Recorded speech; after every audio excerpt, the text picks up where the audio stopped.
Norbert's small, black bean eyes darted around, letting out a few sharp, almost tender click-clacks. Dylan raised his wand and, without moving his lips, formed the command in his mind. Imperio, silently cast. Invisible magic slid into Norbert's body. The hatchling didn't resist. Whatever reluctance it might once have felt when it was still in its eggshell simply didn't register now. It accepted Dylan's influence as if it were natural.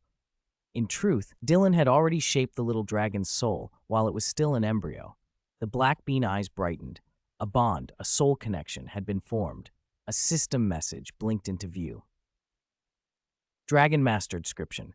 Become the master of a dragon. Not by riding it, but by making the dragon loyal to you. Unlock requirement. Use any method to secure a dragon's loyalty. Reward, +1 pet slot, pet power domination. Dylan felt a rush of exhilaration. He had actually taken control of a dragon. Should I change my title to Dragon Knight Dylan? He half-joked inwardly. He couldn't help but think how extreme it was, silently casting Imperio at this level, chaining it 10 times if needed. Even Lord Voldemort wouldn't dare use the Unforgivable Curses like that. If Dylan's Imperio had been any weaker, the dragon's soul would have resisted. As it was, he could see his status panel update. Dylan Hawkwood. Fiendfire Curse, Bird Conjuring Charm, Crucio, Imperio, Morse Mordra, Parasitopatio, Avada Kedavra, Rictus Empra. Traits, Spellchain Cast X10, Pet Ability Domination. Items, Belching Potion, Love Potion, Biting Teacup, Vomit Candy. Money, 52,100 galleons, 1,314 sickles, 5,000 nuts, 200,000 pets, Coal Ball, Umber Shadow to be unlocked. Now, besides the Spellchain Cast X10 trait, he had Pet Ability Domination, and the pet slot list had an extra slot ready to be used. There was only one question. What would occupy it? He didn't hesitate. He used the newly gained pet slot on Norbert. Message: you have tamed a dragon as a pet. Your pet space has been expanded to accommodate all of your pets. Dylan grinned. A dragon as a pet, this would change everything. He briefed himself mentally on the possibilities. If humans could be tamed like pets, he could. Well, the thought of binding someone like Voldemort and using him as an obedient dark arts assistant flashed through his mind and made him smirk.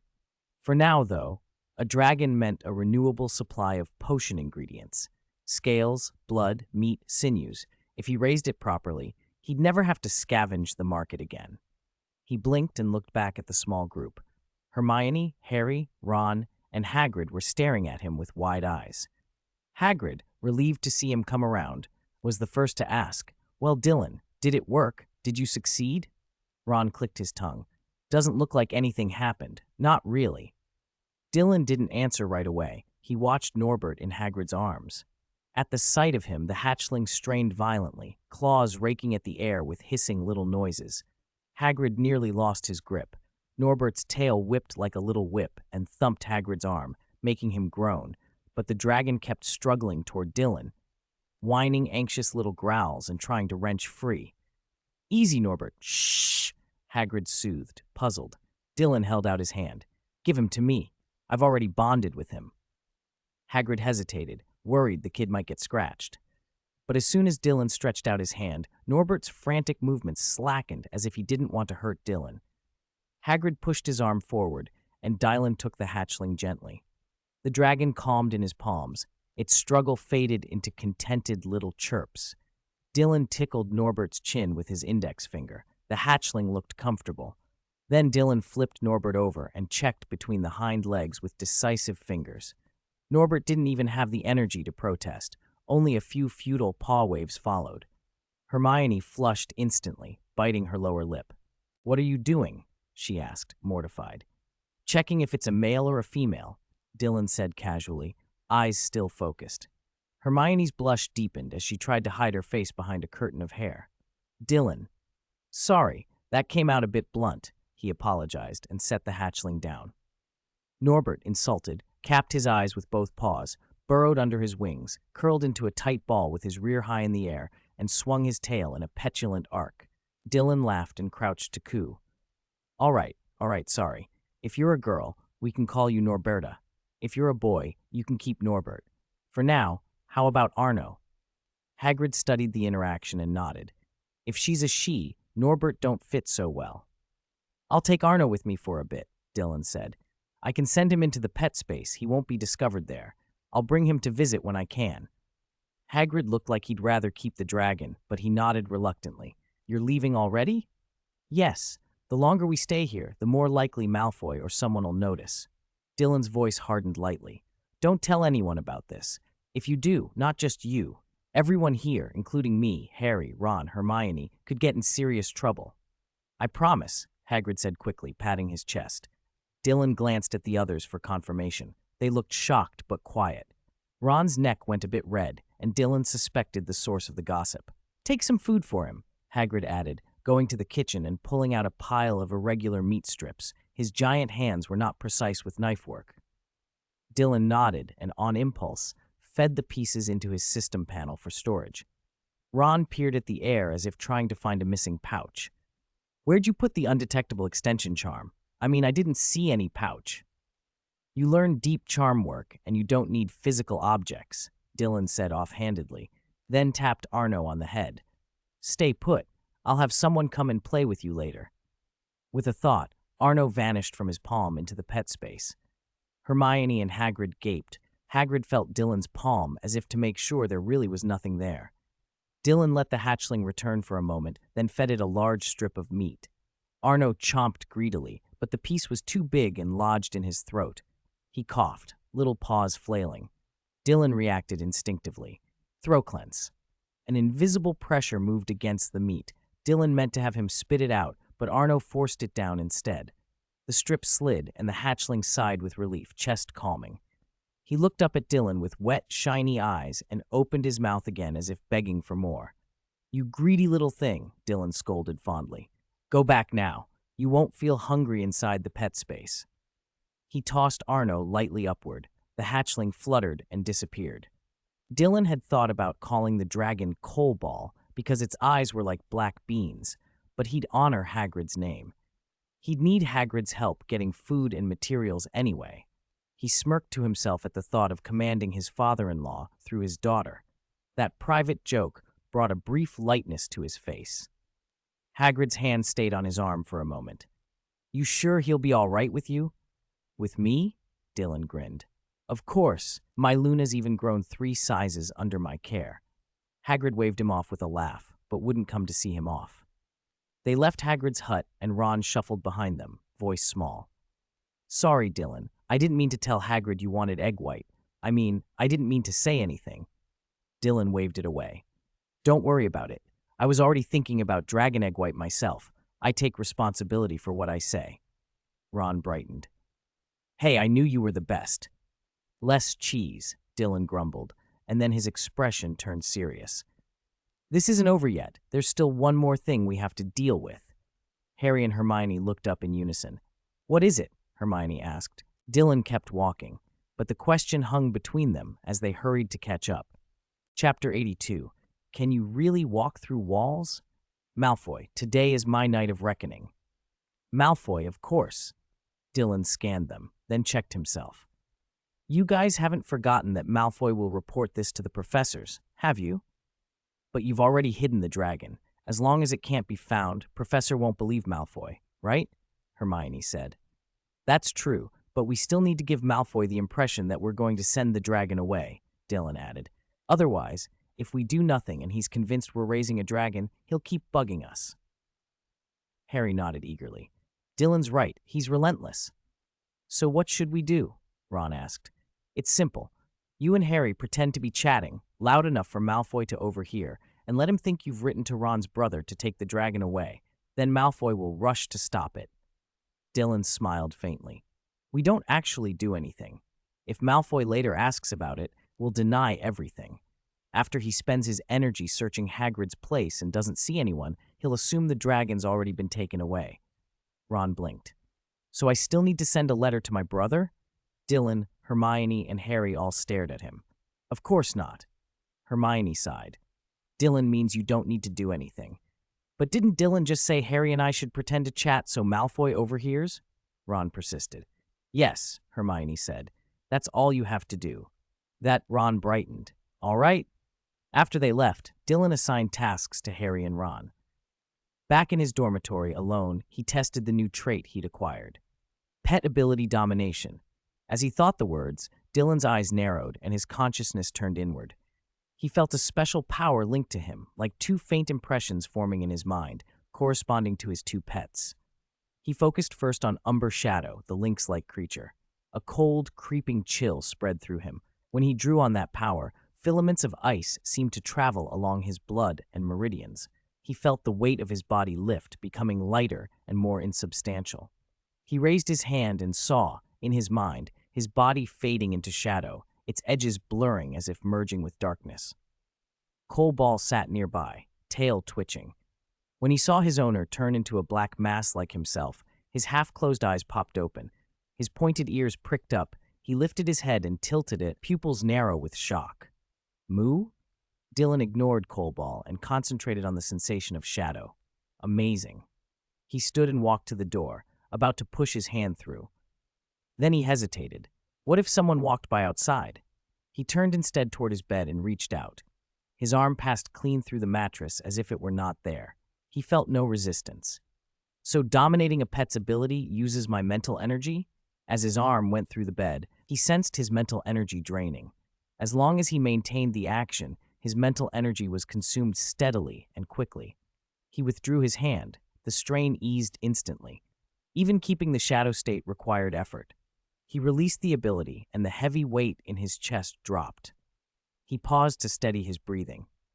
It seems I can't use my pet's abilities without limits, he muttered. That made sense. Even the Philosopher's Stone wasn't limitless. Being able to tap a magical creature's power without spellwork was extraordinary. Limitations felt natural.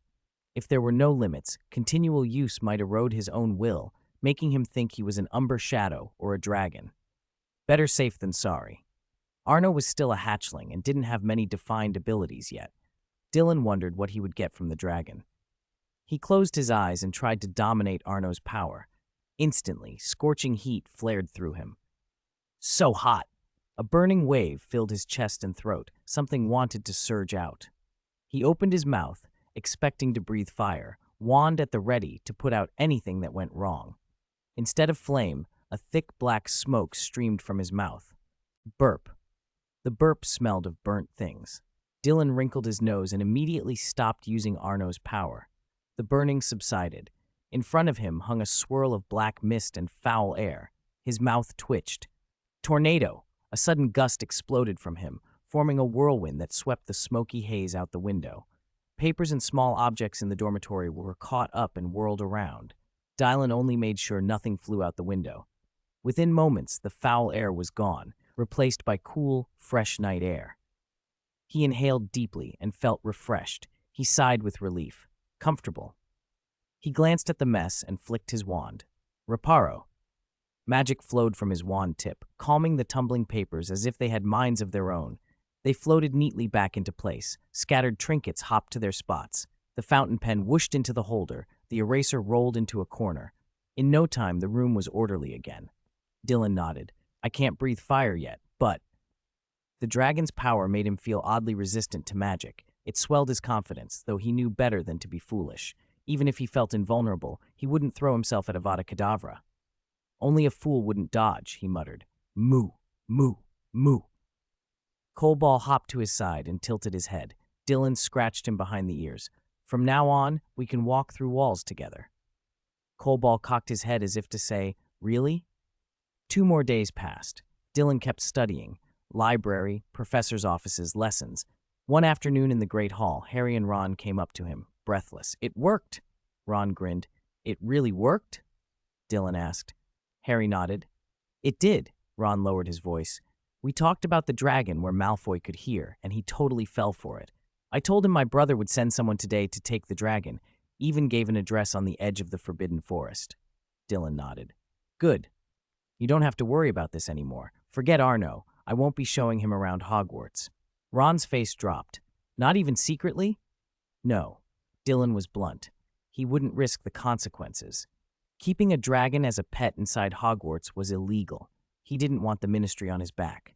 Whether the law would show mercy for a young wizard didn't matter. If it's forbidden, you hide it. If it's not forbidden, then it's allowed. Fortune favors the bold, he thought, but Azkaban didn't appeal.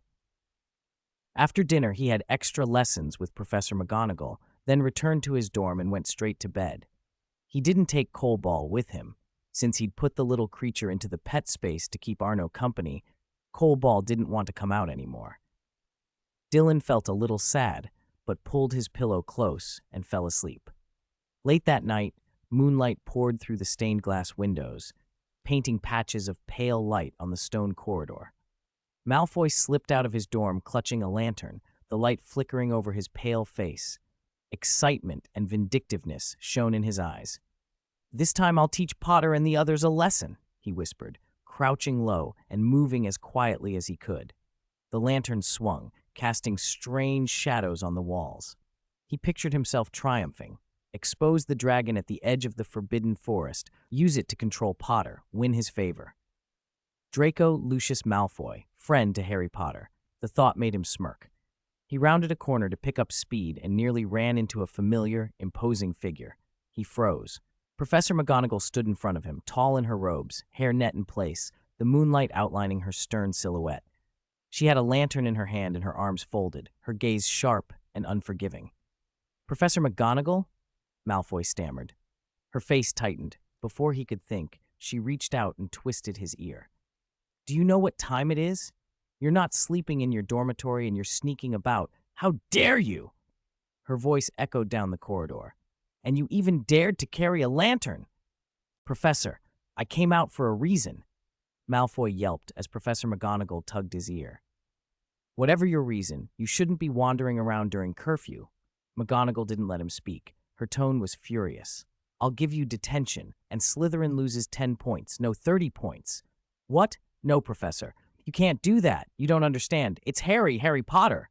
McGonagall narrowed her eyes. "Are you saying Potter tricked you into leaving?" "No, it's Harry Potter. He's going to the Forbidden Forest tonight to send a dragon away." McGonagall snorted. "That's absurd. Making things up to cover your mistake? Another 10 points from Slytherin." "It's true, Professor. Everything I said is true," Malfoy insisted, his eyes wide. "Enough. A dragon in the school? I hate liars. Come with me." McGonagall hauled Malfoy by the ear down the corridor.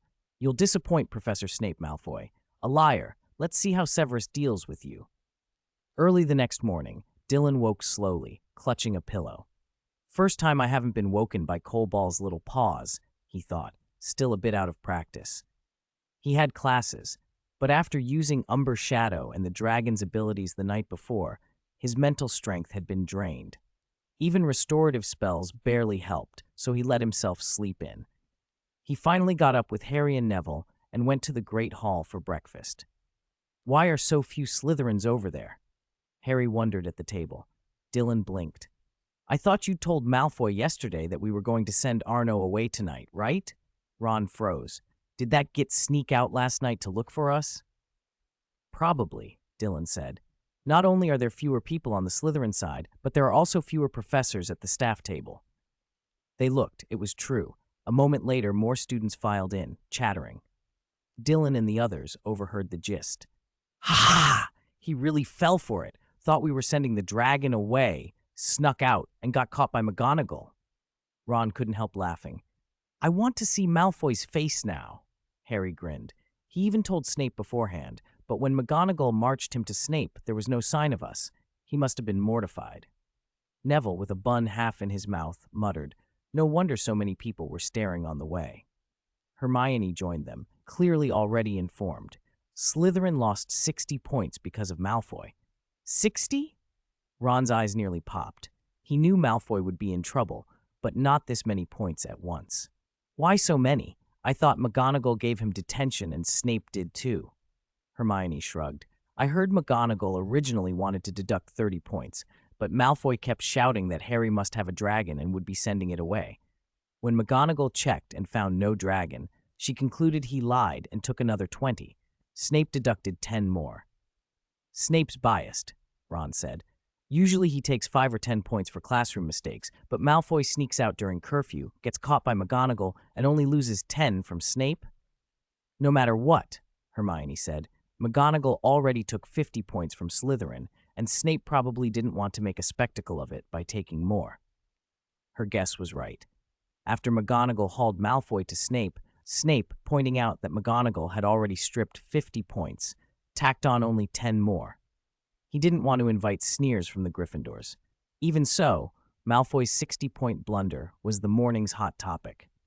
"Good thing we were only tricking him," Ron said. "If we'd been caught with him, we'd have lost at least 50 points each, 150 for Gryffindor, while he only costs his house 60.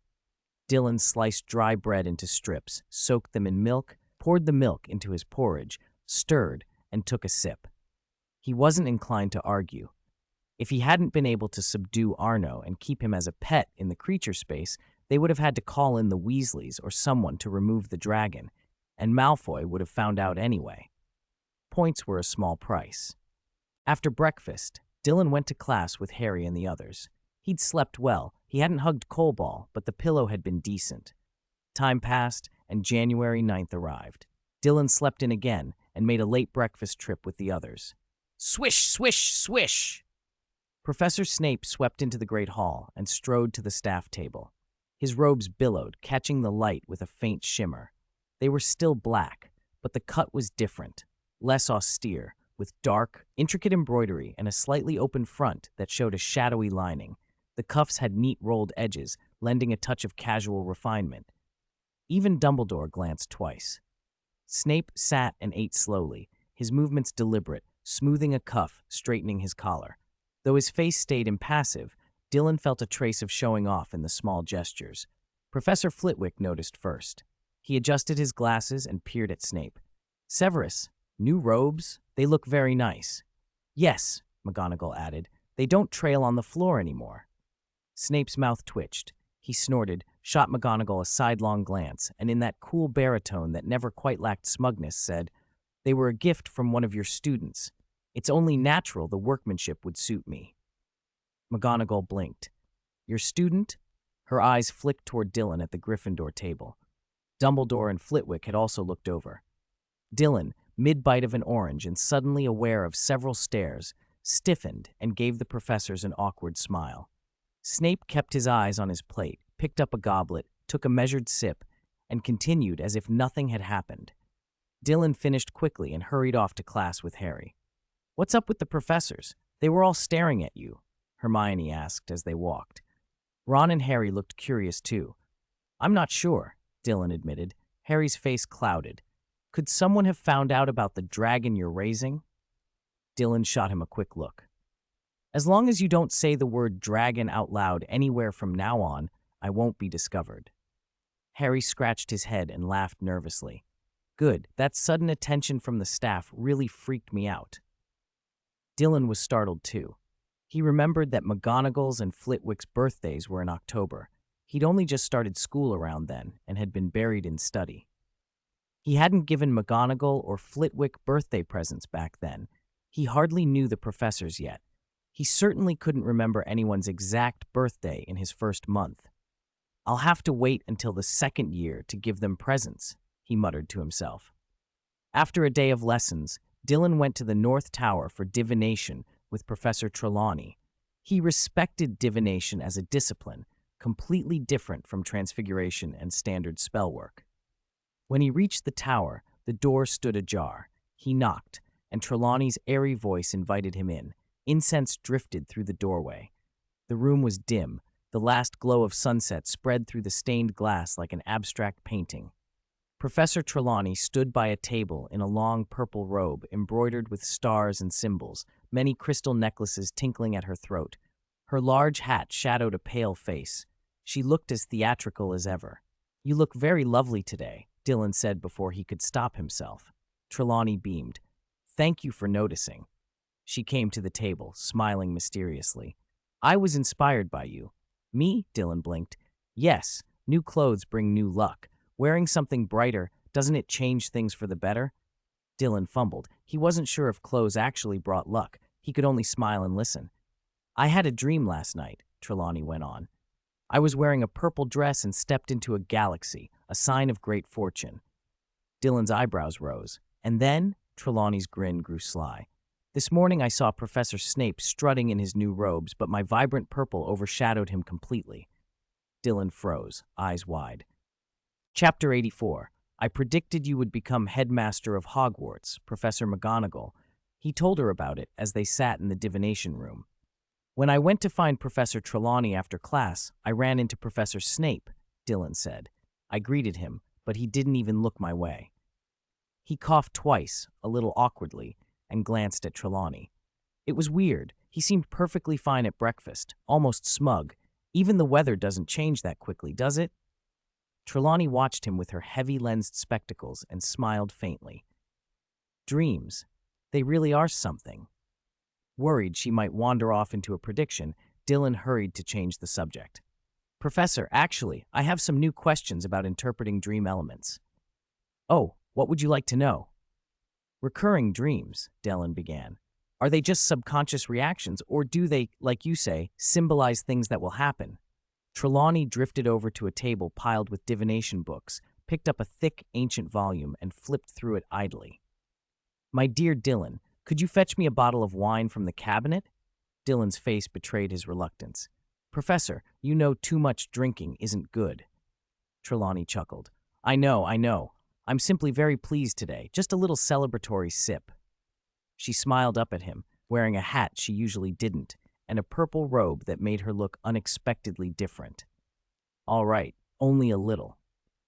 Reluctantly, Dylan rummaged in the cabinet and found a small bottle. He brought it back and handed it to her. Trelawney's eyes lit up. She twisted the cap and took a single, appreciative sip, then capped it again and set it aside. One sip is enough, Professor, Dylan reminded her. Good. Trelawney smacked her lips but didn't take another drink. For a moment she was quiet, then sighed. Child, is something wrong? Dylan asked. Her expression softened and grew complex. Dylan, do you know, I've never been very popular with the other professors at Hogwarts. They think my divination is vague, useless, she continued, and Dylan frowned at that, of course aware it was true. He hesitated, then replied, Divination isn't purely illusion. Since I began studying with you, it's helped me a lot. He thought of the time she'd guided him to the Acromantula's location in the Forbidden Forest. Your divination knowledge is solid. There aren't many true masters of it in the wizarding world. Trelawney's shoulders twitched, and she smiled bitterly. I wouldn't call myself a master, and they wouldn't either. She inhaled, and the wine's warmth flickered across her features. I used to feel inferior to the other professors. I thought my talents weren't as strong, and that I couldn't wield magic as forcefully. I didn't even want to dine with them. But you've changed that, Dylan said before he thought. You? Trelawney blinked. Yes, because of you. She nodded slowly. Ever since you started coming to me for lessons, things shifted. Those professors tell their students that divination is useless, of course, but they also see you, a bright, dedicated young wizard, taking it seriously. They think, if someone as keen as you studies this subject, perhaps it's not quite so worthless. They've even begun asking me if I have any new prophecies about you, she added, her face relaxing. Dylan smiled. So do you have any prophecies about me? Trelawney's gaze swept over him, clouded and far-seeing. The tower was quiet except for the faint rustle of sand in an hourglass. She stared at him for a long beat, then shook her head gently. Her hair moved with the motion, and there was a slight regret in her sigh. No, child. Not at the moment. Dylan wasn't surprised. Most of her truer prophecies, he knew, came in a trance, when she rolled her eyes and fell unconscious. Trelawney's ordinary divinatory impressions had a low hit rate. A prophecy about him would require the full, trance-induced vision. Back to your question, Trelawney said, setting the book she had opened in front of him. Dylan leaned over and read the passage she'd marked. Dreams are mysterious passages to the unknown. Recurring dreams are urgent signals sent by fate. He looked up. How do you interpret that? Trelawney smiled and idly stroked the crystal pendant at her throat. Every element in a dream is like a star in the night sky, each with its own course and meaning. I can offer you insights, but the specific understanding must come from you. That was Trelawney's way. When Dylan asked anything, she'd find the right book among the mess and point to a passage she remembered well. Sometimes, mid-conversation, she'd drift onto a tangent, but always she had a citation ready. After reading and discussing a few more passages, their lesson wound down. Any more questions? She asked finally. No, that's all. Thank you, Professor, Dylan said. He packed away his things, reminded her not to drink more, and left. Back in the common room, Ron and Harry were already arguing excitedly about Malfoy. After class, he went straight to Filch for detention. Serves him right, Ron was chuckling. Hope he doesn't wet himself from fright. Dylan heard them but didn't join in. He washed up, then summoned Coalball. The little creature had just materialized and was still a bit disoriented. Its ears twitched when it saw him. It shouted a greeting, shook its coat, rubbed its head against his hand, and prodded his arm with a tiny paw. Moo! Moo! Dylan stroked its head. He meant to tuck it in, but Coalball nudged him, then pawed enthusiastically. You've been playing with Arno all day. Aren't you tired of it? He teased. Coalball cocked its head, indignant. You ungrateful thing! Go back! You didn't enjoy staying in the space so much before. It patted him and made the comical noises again. Dylan laughed, flicked his wrist, and sent Coalball back into his magical storage space. He grabbed a pillow, wedged it between his knees, and fell asleep quickly. He had already explained Coalball to Harry and the others. Like Arno, it was a contracted magical creature he stored in his space. They hadn't been particularly surprised. A week went by in a flash. It was the weekend again. After breakfast, Dylan stayed in the library all morning, getting the week's homework in order, then went to the Great Hall for lunch. In the afternoon, he had his private transfiguration lesson with Professor McGonagall. Lately, he'd been asking about shaping magic, how to form and reform spells, how to do secondary shaping and the like. Shaping required extremely precise control and keen perception of magical flow and interaction with the environment. Secondary shaping meant coordinating complex magics, controlling multiple types of magic with different properties simultaneously, making them work in concert. It also demanded a deep understanding of spell structure to know what could be altered and how. Today, McGonagall focused on shaping amorphous substances, things like water and flame. They have no fixed form, so the caster must rely on imagination and fine magical control to force them into shape. Because of their nature, they're prone to revert when disturbed, or when the ambient magic fluctuates. Dylan's control of fiendfire, however, he'd mastered it to a high level, meant shaping fire-related or volatile substances came more naturally to him than it would to most students. That gave him faster progress in this area than many peers. By the time class ended, it was almost dinner. As Dylan reached to leave, McGonagall stopped him. Dylan, I heard from Professor Trelawney you've been visiting her for lessons in divination. He remembered McGonagall's earlier warning and the conversation with Trelawney. He didn't deny it. Yes, Professor. I have. Do you think you're learning anything useful from it? She asked, the question carrying more than surface curiosity. She wanted to know whether he'd been taken in. Trelawney, she's only made one truly correct prophecy, to my knowledge. Dylan smiled. I asked her, but she didn't reveal any prophecy about me. McGonagall frowned. Dylan, you have exceptional talent for magical research. I must warn you seriously, don't spend too much time on divination. It's perhaps the least reliable subject at Hogwarts. The headmaster almost never intended it to be a course. Dylan's lips twitched. Professor, divination isn't entirely a waste. I never said it was a waste. McGonagall began, surprised, then collected herself with a blink. Go on. What did you learn? Dylan held her gaze. When I looked into a crystal ball recently, I saw something. I'm convinced it will happen. And what was that? I saw you, Professor McGonagall, you becoming the principal of Hogwarts. McGonagall was taken aback, utterly unprepared for the prediction. I become principal? Her stern face softened, and despite herself, the corners of her mouth twitched into a smile. She let out a breath that could have been a laugh or a sigh. Perhaps you really do have a talent for divination. Seeing the visible pleasure on her face, Dylan grinned. See? Sometimes hearing a good divinatory result brings peace of mind. It's a positive thing. And if you heard something bad?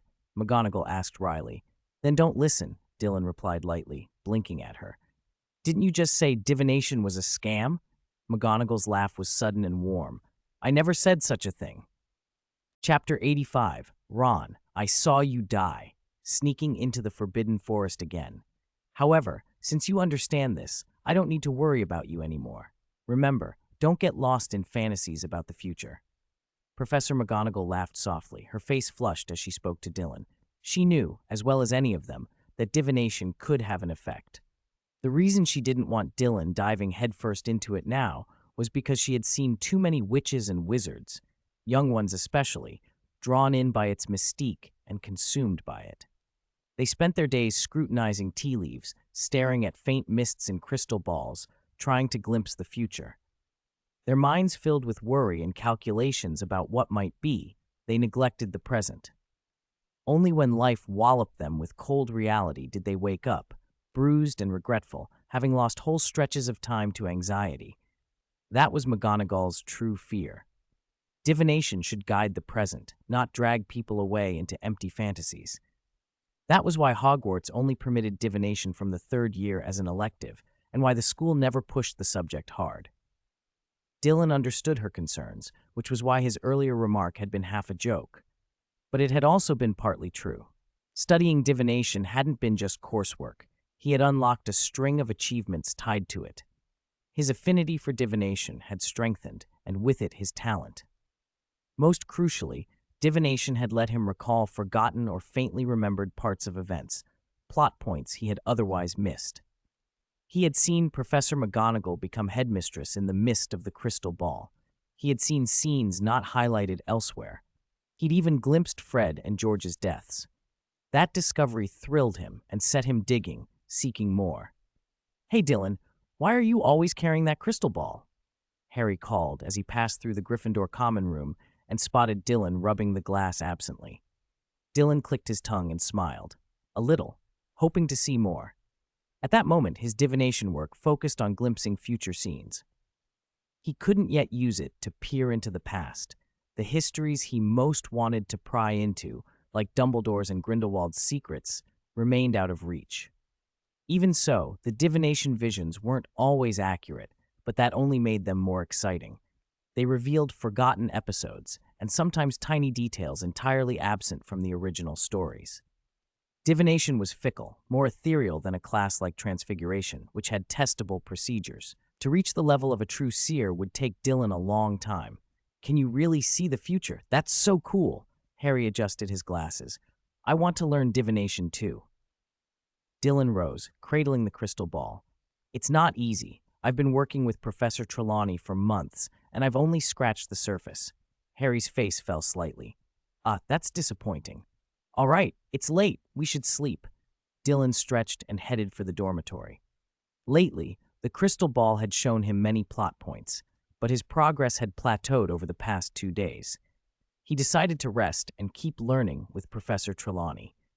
If he wanted to unlock more divination achievements, he figured he'd wait until third year, when the elective would be offered in class. After all, divination was only an auxiliary tool for him. He already knew the broad outlines of events. That gave him confidence. He could afford to take it slowly. Just as he was about to fall asleep, a flicker of an image flashed through his mind. He frowned, sat up, and took out the crystal ball again, peering into its swirling mist. "Dylan, what's wrong?" Harry and Ron were drifting off, but both stared when Dylan suddenly pulled out the crystal ball and fixed his gaze. "Shh," Dylan whispered, and the mists inside the glass began to churn. A scene formed. "Malfoy?" Dylan breathed. The vision showed Malfoy running in terror through the forbidden forest, a giant acromantula close behind, fangs bared and legs flailing. Malfoy slipped and fell. The spider pounced. Then a dark figure in a black cloak flashed into view. With a single wand gesture, a bright greenish light lanced out, striking the acromantula and cutting it down. The cloaked figure stood for a moment and then vanished.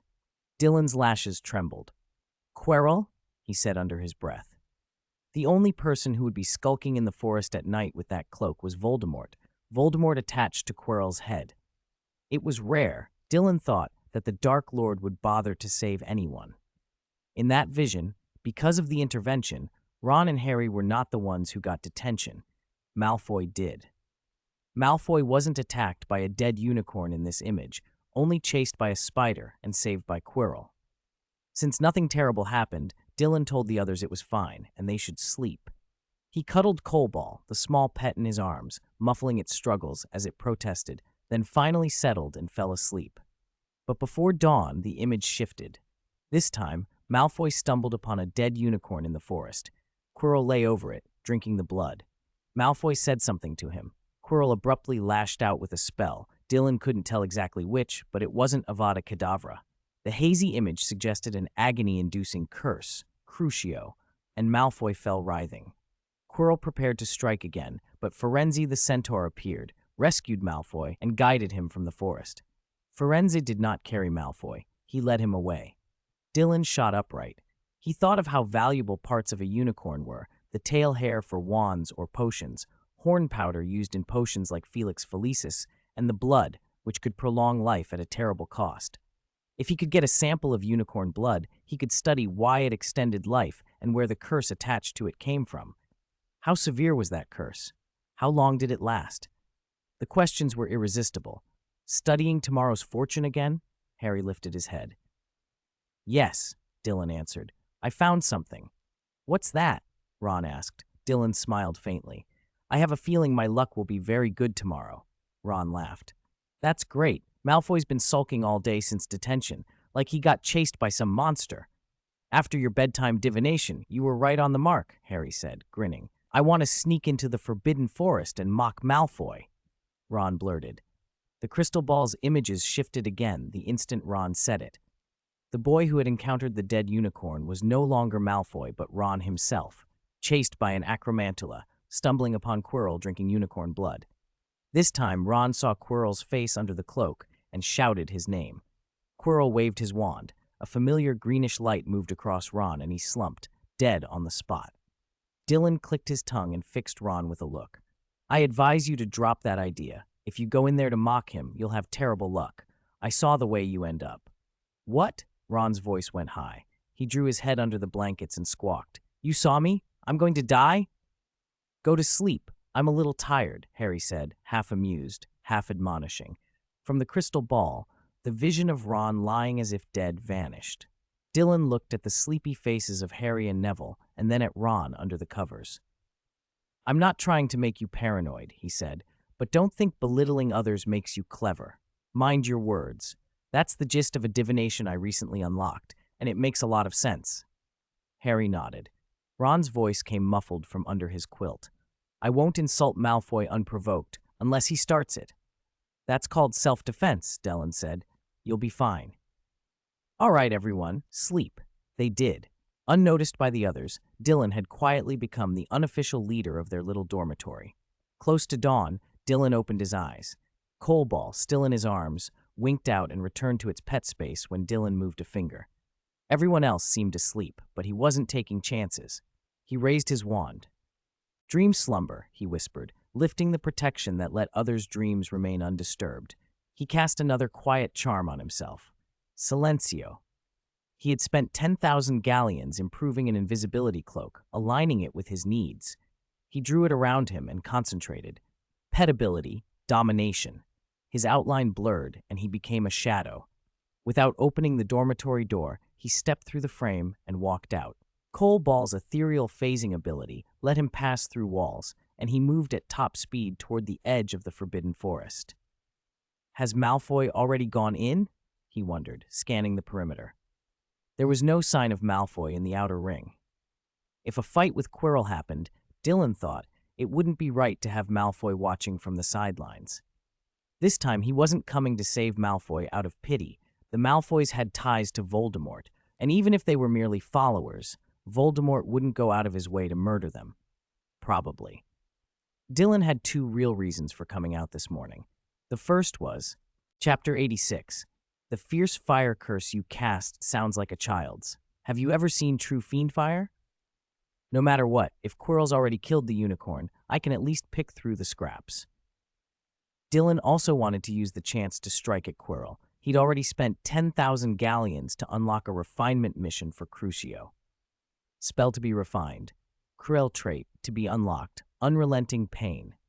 Refinement mission unlocked. Cast Crucio 44 times on the same living subject to unlock the spell's trait and complete the refinement. Dylan had originally intended to practice on Scabbers, Ron's rat, but because the mission required casting Crucio 44 times on the same target, the rat seemed to sense something every time his eyes landed on it.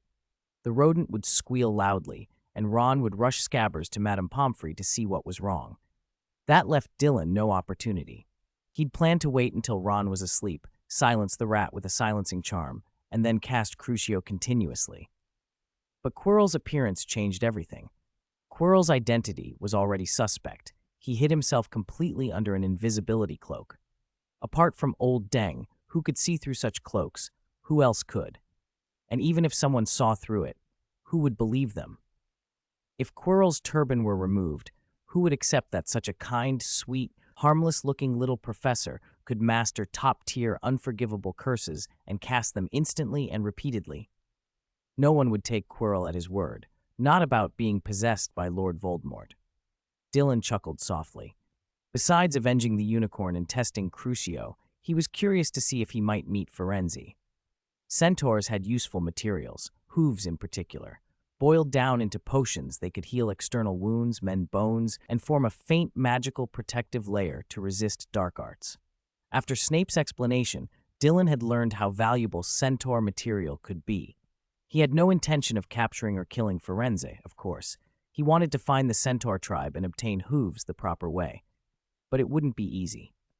For now, he only hoped to meet Firenze, build a relationship, and make a plan.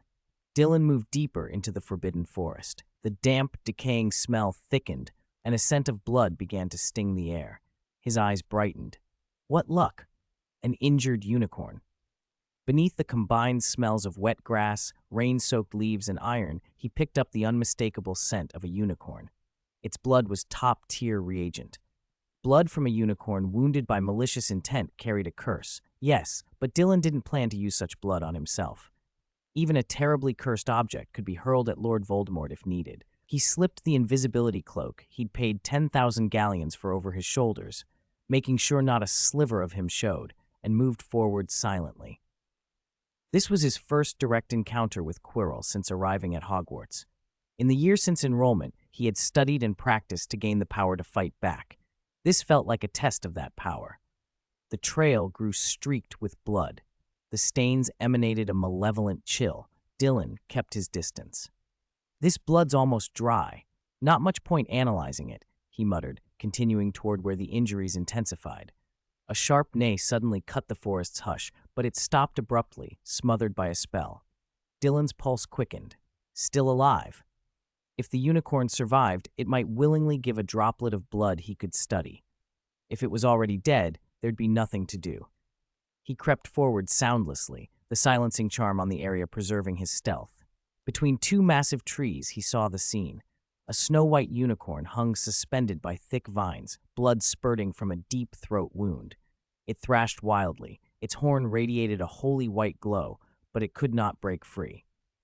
Below, a figure in a black robe tilted its head back and greedily swallowed the blood as it dripped. The vines tightened around the unicorn's neck like a noose. Dylan's lips curled. How crude. He didn't try to reason or distract. He raised his wand. Crucio. He didn't use Avada Kedavra. Certain things, even Old Deng avoided. Besides, killing might complicate matters. This was a chance to both save the unicorn and rack up Crucio casts for his refinement. From the tip of his wand, the transparent effect he'd paid 100 galleons to alter surged out as a force and struck the black-robed figure. The figure convulsed, face and body, twisting grotesquely under the cloak. "Ah, how is this possible?" Quirrell shrieked, his voice high and warped by pain. Who's there?" He spun in terror, roaring, bewildered that anyone would dare an unforgivable curse at Hogwarts, and at him, but nothing showed. Still, despite the agony, he clutched his wand and let the vines continue to strangle the unicorn. Dylan raised an eyebrow. "So tough, huh?" Could those steeped in the dark arts resist some of its effects? He didn't know, having never cast Crucio on a fellow dark wizard. Curiosity sharpened, he struck again. Crucio, 10 times. Spell after spell surged and struck Quirrell. He tried to dodge, but 5 or 6 hits still connected. Pain nearly doubled him over. "Who are you?" Quirrell screamed, hurling spells to keep his body upright. "Invisibility cloak, or invisibility potion. Whoever you are, I'll burn you alive." Through the pain he whirled his wand, calling up an answer to his fear. "Fiend fire!" A black fire burst from his wand and split into a swarm of serpentine flames that hissed outward. The temperature soared. Leaves and branches sizzled and carbonized to ash. Dylan watched, a smile tugging at his mouth. "Pathetic fiendfire," he said. Quirrell pointed toward the cloak and screamed, "There! Die for me!" He hurled the fire snake straight at Dylan. From the folds of his robe, Dylan extended his wand, and with a single movement, an invisible fiendfire barrier condensed around him, an intense, scalding field that wrapped him in protection. The black serpents lunged, snapping and clawing, but any flame that touched the barrier simply died away, as if sucked dry. The fire snakes vanished without a trace. Around Dylan, the flames circled, powerless to touch him. A vacuum seemed to form where the fiendfire met his defense. Quirrell's eyes bulged in disbelief. "Ho! How is this possible?" Frantic, he pushed more fiendfire out of his wand. The forest around him was already turned to ash. "Die, you monster!" Dylan's grin widened. "Is that all? Want to dance with that?" He didn't hide his next move. He spoke the name low, but the words carried like a thunderclap. Fiendfire. This time he let the magic show itself. Dark, violent energy condensed and burst into form, coalescing into a gigantic dragon of living flame that seemed to fill the world. It roared and lunged at Quirrell's serpents.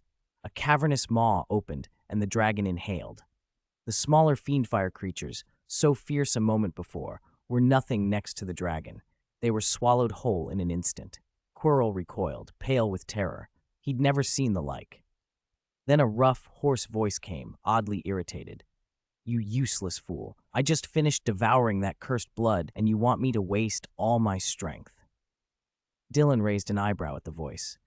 "But if I could truly kill Lord Voldemort in an instant, the achievement I light up wouldn't be so bad, would it? Chapter 87, Beat Up Lord Voldemort. Little Voldy, you're nothing special. Idiot, turn around quickly." Lord Voldemort's voice rasped from inside Quirrell. He forced Quirrell's body to turn, then reached up with a bony, shriveled hand and pulled the turban away. Dylan, watching from under his invisibility cloak, imagined how the thing must have smelled. Lucky Voldemort had no nose, or he'd have choked. With the turban gone, Quirrell's bald, twisted face was exposed. "Freguis!" Quirrell barked, and with a sudden sweep of his arm, a counterspell against fiendfire gathered around him from all directions, forming a shimmering barrier. The fiendfire Dylan had unleashed surged forward and slammed into an invisible wall of ice. Where flame met ice, it melted away fast, the fire shrinking visibly. "Humph, this is nothing," Voldemort sneered. The great blaze dimmed until only the tail of a dragon remained. Voldemort thought he'd easily snuffed it, until the tail twisted and reshaped. Though the flames were buffeted and bent as if by some gale, they refused to die out.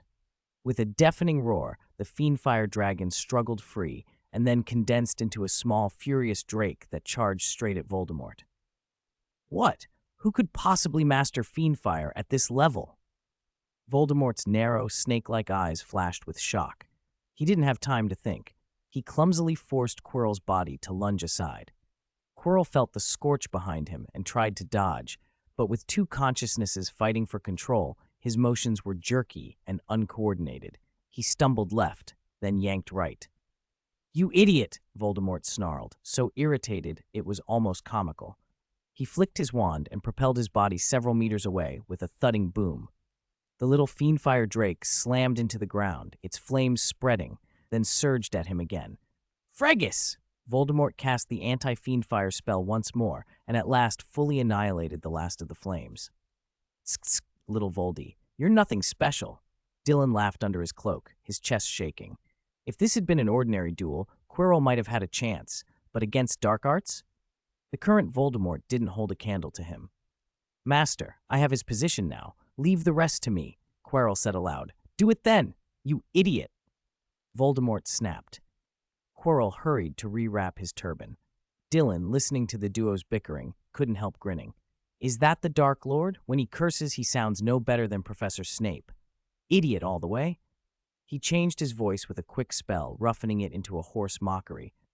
"So this is Lord Voldemort? Little Voldy, you're nothing special." Quirrell, mid-turban, froze.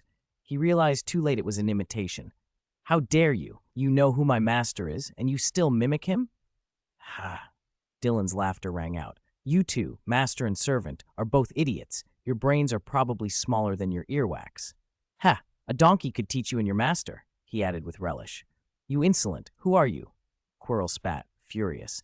"A cowardly rat hiding his head and tail. You hide your face and yet pluck up the nerve to mock us?" Dylan snorted.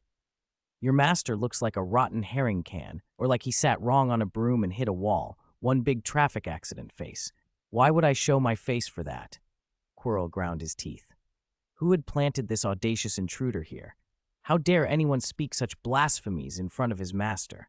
"You must die for this. I will not let you ruin my master's grand plan."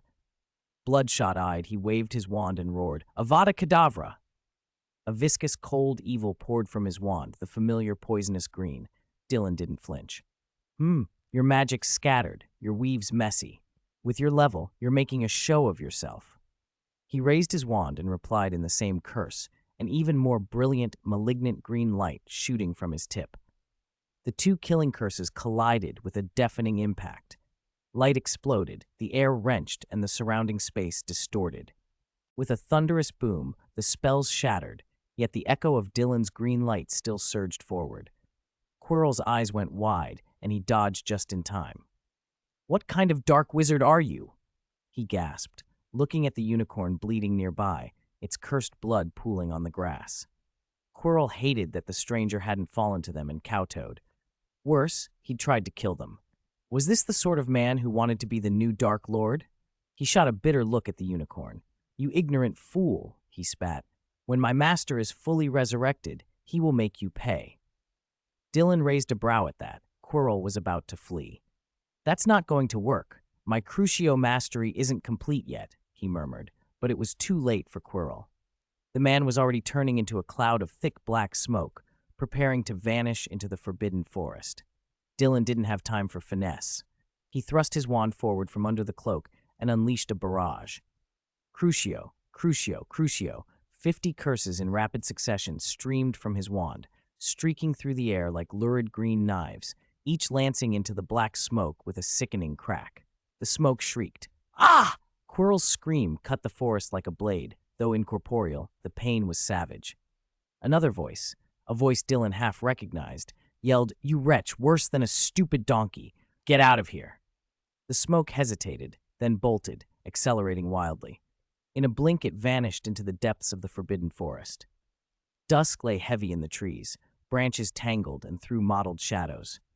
Dylan felt the toll of the barrage. Even though his mind was resistant to the corrupting influence of dark arts, casting many powerful spells still drained him. Pain lanced through his skull, as if steel needles had been driven in. His knees wobbled. He planted a hand on a tree and closed his eyes. After a long moment, he let them open again. "I can't keep doing divination so much lately," he muttered. "Every reading eats up a lot of fortune energy. Just spamming 50 crucios, plus fiendfire and a killing curse, that's going to make my head pound." He steadied himself, then glanced round and finally looked at the unicorn on the ground. It watched a wand hovering close and the terrifying figure who had been fighting dark arts, then had driven the other away. The unicorn's eyes showed a wet, desperate fear. Its body trembled. It tried to shift but couldn't. Its nostrils flared, and it made tiny, panicked whinnies. Dylan crouched and extended a hand from beneath the invisibility cloak to stroke its mane, plucking away a few hairs. "Poor thing," he said, returning to his normal voice. He was unconcerned about magical tracking. He'd put up countercharms to hide his traces. The unicorn flinched at the invisible touch, startled by the sensation of hair being pulled and by the empty hand. Then a soft blue light spilled from Dylan's wand. The unicorn felt it settle on the wound in its neck and, to its astonishment, saw the gash knit closed, the cursed blood clotting and the pain easing. Its terrified eyes slowly cleared into stunned bewilderment, then relief. "Nay?" It looked at him with something like gratitude, still weak but no longer expecting death. It allowed the hovering wand to finish healing it. Dylan kept one hand on the unicorn's neck. "I have an impertinent favor to ask," he said gently. "I need a bit of your horn and some blood. It's important, but I don't want blood poisoned with malice and curses. Would you be willing to give me some?" The unicorn narrowed its great eyes, then nodded, however faintly. Dylan smiled. "Good. I'll only take a tiny shaving of horn now. As for your blood, I'll come back another time. If I meet you again in the forest, you can give it then." The unicorn hesitated over the idea of returning later, but the human's tone was so calm and kind that it seemed less fearful. More curious than afraid now, it lifted its head a little and lowered its horn toward Dylan. Permission granted. Dylan produced a small file and a bottle and began to carefully file the tip of the horn. He explained conversationally, "I'll just take some horn shavings. Won't hurt you, and I'll make your horn look nicer. I'm rather good at that." He worked slowly and gently, rubbing the file back and forth until the bottle filled about halfway with fine, pearly dust. The unicorn's horn had been reduced by a slight ring, but still looked natural. When he finished, Dylan slipped the file into his system panel and patted the unicorn's head. All done. He looked down at the dark, glistening patches of cursed blood on the grass that hadn't coagulated. A thought crossed his face. "Little unicorn," he said softly, "since that blood is already spilled and still has malice in it, how about I take a little too? Don't worry, I won't drink it." "Nay, nay!" The unicorn's eyes widened in surprise, like it couldn't quite believe the request. Chapter 88. What the hell is the explosion of achievements that allowed Voldemort to break through his defense? Dusk settled over the forbidden forest, and the trees swallowed the light. In that deepening darkness, Dylan's silhouette moved like a small, determined shadow. He stumbled through the undergrowth until he found the unicorn, half collapsed, occasionally lifting its head to stare at him. The blood on the grass wormed in dark rivulets, almost black, as if cursed. Dylan crouched slowly. His hands trembled, not from fear, but from the strange, complex feeling that the unicorn's malice let ordinary life perceive. He whispered, "Wingardium Leviosa." A coldness threaded his magic as the levitation charm swept the blood together, and Dylan guided it into a new clay pot. Each drop that fell made an odd, thick sound, as if something alive swirled inside the vessel, struggling to get out. When he had gathered every speck of blood, he stood and looked back at the unicorn. It could barely stand. "Time to say goodbye," Dylan said, shaking the clay pot with a smile. "Thanks for being so generous." The unicorn snorted, neighing weakly. After living with Coldball long enough, Dylan didn't need to understand every nuance of the creature's sounds to get the gist. "Worried Voldemort will come looking for trouble with me?" he asked aloud. He smiled wryly. "Don't worry. Voldemort won't know I exist as long as you don't tell anyone about me." Dylan paused for a beat. "Besides, this Voldemort is easier to handle than he was during the Elf Uprising, so focus on getting better. Next time I come by, I'll try to get even more of your blood." The unicorn watched his hands, contempt flickering in its large eyes. Wrapped up as Dylan was, it could only say it had seen a pair of hands that cast dozens of wicked spells, drove off a demon, and saved it. That was all the unicorn could tell anyone. It snorted again, angling its head as if to tell him to leave quickly. "So eager to get rid of me," Dylan muttered, feigning offense. "I'm not going to drain your blood right now." He waved his wand and a handful of potion bottles appeared. "This is a blood-restoring potion, this Murtlap essence. Your wounds are nearly healed, so this is only to ease the pain." He began pouring potion after potion onto the unicorn, adding in a bottle of mood-enhancing potion. "This one's hard to brew. I gave a bottle to someone before. He wouldn't take it at first, but I bet he used it afterwards. He was much less irritable when he taught me." While he talked, he stroked the unicorn and plucked away a few stray hairs here and there, useful components for potions. "Why are you still shedding? Fine, I'll groom you." At first, the unicorn resisted Dylan's touch, but after a couple of feeble attempts, it couldn't muster the strength to fight back. Dylan gave it a light slap on the rump. The creature almost flared up, but it had no real fight left. Reluctantly, it submitted, snorting twice, extending its neck so Dylan could apply the strange-smelling, colorful potions. "Okay, that's that." He put the bottles away, just as a familiar voice called out nearby. "Who's there? What have you done to the unicorn? I warn you, stop that at once, or I'll report you to Headmaster Dumbledore." Dylan recognized Hagrid's anxious tone. The commotion had been loud enough to draw the gamekeeper, despite the double silencing charm that Quirrell and he had used. The unicorn lifted its head, listened, then nudged Dylan as if to tell him not to worry. "Don't worry, I'm under the invisibility cloak. Hagrid won't be able to find me." Dylan grinned and pulled his hands back. He vanished completely. Next time, little fellow, let me study your divine magic, yeah? See you later." The unicorn watched him go, puzzled by the name Little Fellow, then waited a moment. When nothing else happened, it propped itself up and limped toward Hagrid. Dylan watched from the shadows as Hagrid rushed over, panic in his steps, checked the unicorn thoroughly, and then looked utterly baffled. There were no visible wounds. "Did someone get at you?" he fretted. "Did you fight them off, did you?" The unicorn sulked inwardly. Why did everyone call it a little fellow? It was not little. And what did he mean, someone attacked you? It had been hurt. No, it had been injured. There, that was the truth. All it could do was neigh in response. Satisfied that the unicorn was okay, Dylan slipped away from the forbidden forest. The infiltration had been a total success. He'd secured a steady source of rare unicorn components, given Voldemort a beating, and unlocked a bunch of achievements. The Crucio Advanced task had been ticked off in spectacular fashion. Back in the dormitory, cloaked and avoiding Filch's patrols, the invisibility cloak that had cost 10,000 galleons served its purpose. Dylan slid under the covers after casting Scourgify and decided not to summon Coalball. He was probably asleep by now with Arno. He glanced at his system panel. Several prompts had popped up during the fight, but while he'd been busy unleashing dark arts in front of little Voldy, he hadn't paid them any attention. Achievement list. Achievement, Attack a Professor. Description: evil, vicious, arrogant, flamboyant.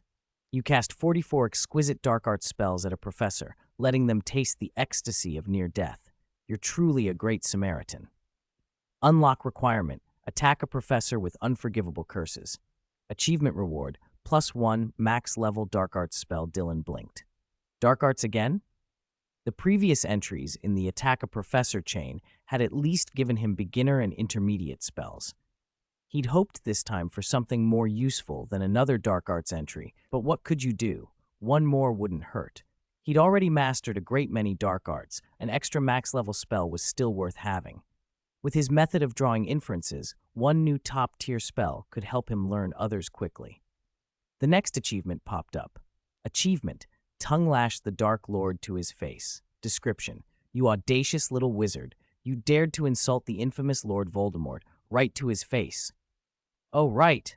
He doesn't seem to have a nose. Unlock requirement: make Lord Voldemort break down. Achievement reward: max level spell. Humicurse. Quick shame. Dylan frowned. He hadn't thought his insults were that severe. He'd held back, after all, in case Voldemort was linked to other Horcruxes. If Voldemort died from the encounter, he wouldn't be able to farm achievements anymore. Still, it seemed little Voldy had been remarkably fragile. He reviewed the reward. Shame charm? The information flooded into his mind, and he began to imagine the effect. Not a mere facial control like Rictus Empra. This one seeped into the mind. The visual that came to him was unsettling. Voldemort dangling in the air, robes billowing, his arrogant chin slowly drooping, ferocity melting into a sorrowful, trembling expression.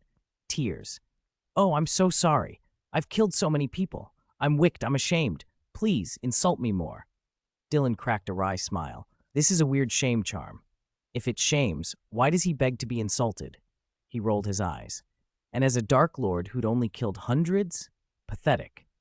Still, the underlying magic fascinated him. Something that manipulated the mind directly was rare and powerful, on the level of Imperio or memory charms. In battle, this could be devastating. He took a slow breath to calm the buzz in his head from learning another max-level spell, then opened the next achievement. Achievement: Slam Dunk Lord Voldemort. Description: will the new generation Dark Lord finally end the myth of the old? Indeed, no one can stay at the top forever, not even a Dark Lord. Unlock requirement: make Lord Voldemort your defeated foe, reduced to a scurrying rat. Achievement reward: Dark Parasitism Analysis Notes. A book? Dylan was surprised. Dark Parasitism Analysis Notes. Parasitism made him think of Voldemort immediately. Maybe the book contained techniques on dark parasitism. Even if it was just a book, it sounded promising. It was late, though. Dylan loved to learn, but he wasn't about to stay up all night reading. He skimmed through a few minor achievements that rewarded galleons, then saw the last one. Achievement: Unicorn Fraud. Description: tricking a unicorn. Many have tried, few have succeeded. You are one of the rare ones. Unlock requirement: use superb deception to defraud a unicorn and obtain its materials. Achievement reward. Sacred Unicorn Essence Blood, 10 milliliters. Sacred Unicorn? Dylan frowned. How did that differ from ordinary unicorn blood? A special label or a fundamentally different kind of essence? He tapped the thought away for tonight. He'd check the book and the new loot properly in the morning. For now, he let the room grow quiet and drifted towards sleep, the clay pot of stolen blood under his cloak, and a handful of new, unsettling spells and tomes waiting in the wings. Chapter 89, Crucio's new trait, Unrelenting Pain. Dylan really hadn't known that. He'd read a lot about magical creatures while researching potion ingredients, but unicorns rarely got more than a passing mention. Probably the books avoided going into detail so people wouldn't get ideas about hunting them. He made a mental note to ask Professor Snape about it during extra lessons. His eyes flicked to the system panel. A star on it glowed, dark, glossy black. One max-level spell still locked, and it was a dark arts spell. Dylan sighed inwardly and tapped the star. Boom! The panel exploded into activity. Data streamed and danced across the display. A pillar of purple-black light tore through the dome overhead, and burning blue-flamed fragments rained down like a meteor shower, coalescing into a swarm of bats. Dylan blinked. He expected some ancient, truly vile dark arts spell. Then the system chimed. Message, congratulations! You have mastered the max-level spell, Bat Bogey Hex. Quirrell suddenly stood before him in Dylan's imagination. Then, when he pictured Quirrell casting it, a bat flew explosively out of Quirrell's nose, then another and another. How much snot does that take? Dylan smirked as the spell's details flowed into his head. Bat Bogey Hex? He paused. Ginny's face popped unbidden into his mind. She'd shown real talent with spells. Could something like this count as dark arts? Apparently so. Dylan thought through the classifications the wizarding world used. Dark magic was roughly tiered: jinxes, hexes, and unforgivable curses. In defense against the dark arts, you learn jinxes, leg locker, ridiculous, simple things. Even if a jinx was harmful, most weren't what the ministry meant by dark arts in the gravest sense. Hexes were advanced dark arts, harder to learn, more dangerous, sometimes lethal, and capable of inflicting wounds ordinary healing couldn't fully repair. Sectum Sempra, Fiendfire, Confringo, and apparently the Bat Bogey Hex. Authorities strictly regulated hexes. Misuse could land you before the Wizengamot. Unforgivable curses were the true crimes, spells of slaughter and torment with no counterspells and irreversible damage. Using them meant Dementors on your trail and a ticket to Azkaban. Dementors were effective because unforgivable curses twisted the soul, making it hard or impossible to cast Expecto Patronum. There were exceptions. Harry and Snape could still produce Patronuses despite having used Crucio. Their souls were strong enough, or so driven, to resist corruption. Dolores Umbridge, terrible as she was, never seemed to have her soul corrupted either. Her cruelty was woven into her personality, so unforgivable curses didn't change what she already was. Below all that were charms, everyday, useful, gentle spells: Lumos, Levitation Charm, Expelliarmus. Dylan had a decent grasp of them and would excel quickly the first time he used one. Professor Flitwick, the Ravenclaw head and charms master, had once told him how he'd won a duel using only charms. Dylan frowned. If the wizarding world calls Bat Bogey Hex dark arts, what standard is the system using? At least give me something truly ancient and wicked. He shook his head. If the system wasn't going to hand him centuries-old dark arts, he'd get them himself next year, after he scored the signature from a certain show-off and sneaked into the restricted section. Also, this probably won't work on Voldemort, he muttered. He doesn't have a nose. How would he have snot? Bat Bogey Hex turned a person's snot into bats. Not terribly useful against a noseless monster. Dylan exited the achievement panel and clicked the wand icon. Message: you have completed the refinement quest for Crucio. You have unlocked a new trait for Crucio, Unrelenting Pain. He read the trait description. Unrelenting Pain. When you use Crucio, the victim not only suffers the immediate, excruciating torment, but is also inflicted with a lingering pain curse. For a period afterward, the victim will experience recurring bouts of pain, angina. Though each bout is milder than the initial agony, it will continually impair their actions and mental state. Note: one curse, all-day enjoyment. Dylan stared at the words, fingers itching to try it out. He wanted to find Quirrell and test the new effect right away. Would 50 Crucios kill him? If it didn't kill him, would the lingering pain at least be debilitating? He squinted at the achievement list. No notification yet. Probably not enough. Sleepiness crept up. He couldn't keep his eyes open. Sleep, he told himself, and dropped off instantly. He woke at dawn to the others rousing him. "Hey, Dylan, you overslept again," Harry called. Ron peered at him suspiciously. "You sneaked out last night, didn't you?"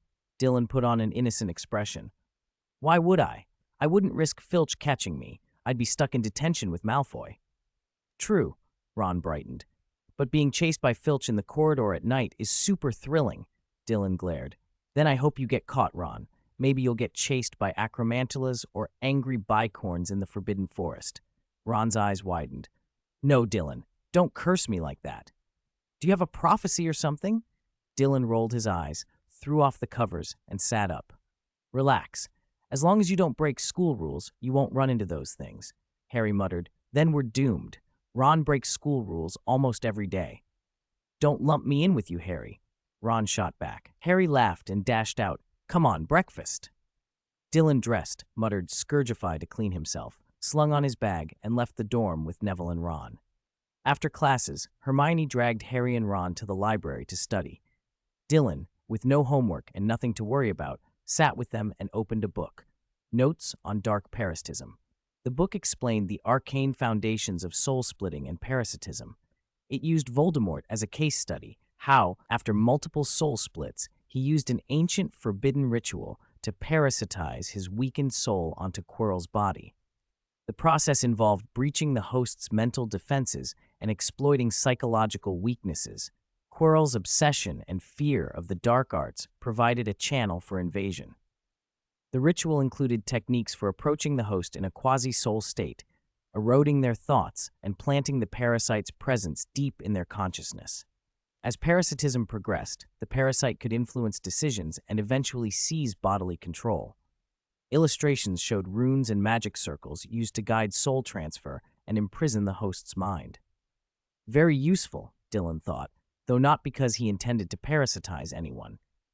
The idea of being wrapped in a smelly turban, the dark face grafted to the back of a head, made him queasy. Only a noseless monster like Voldemort could tolerate that. He read the rest of the book carefully.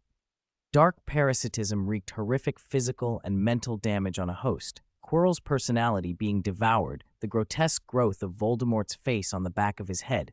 Those were extreme symptoms. The parasite also distorted the surrounding magical balance. While Voldemort was clinging to Quirrell, Hogwarts experienced strange fluctuations and a pervasive, inexplicable dread. Finishing the book left Dylan shaken and a little angry. Reading the intimate, sordid details of what Voldemort did to Quirrell made him nauseous and made him hate the cruelty more keenly.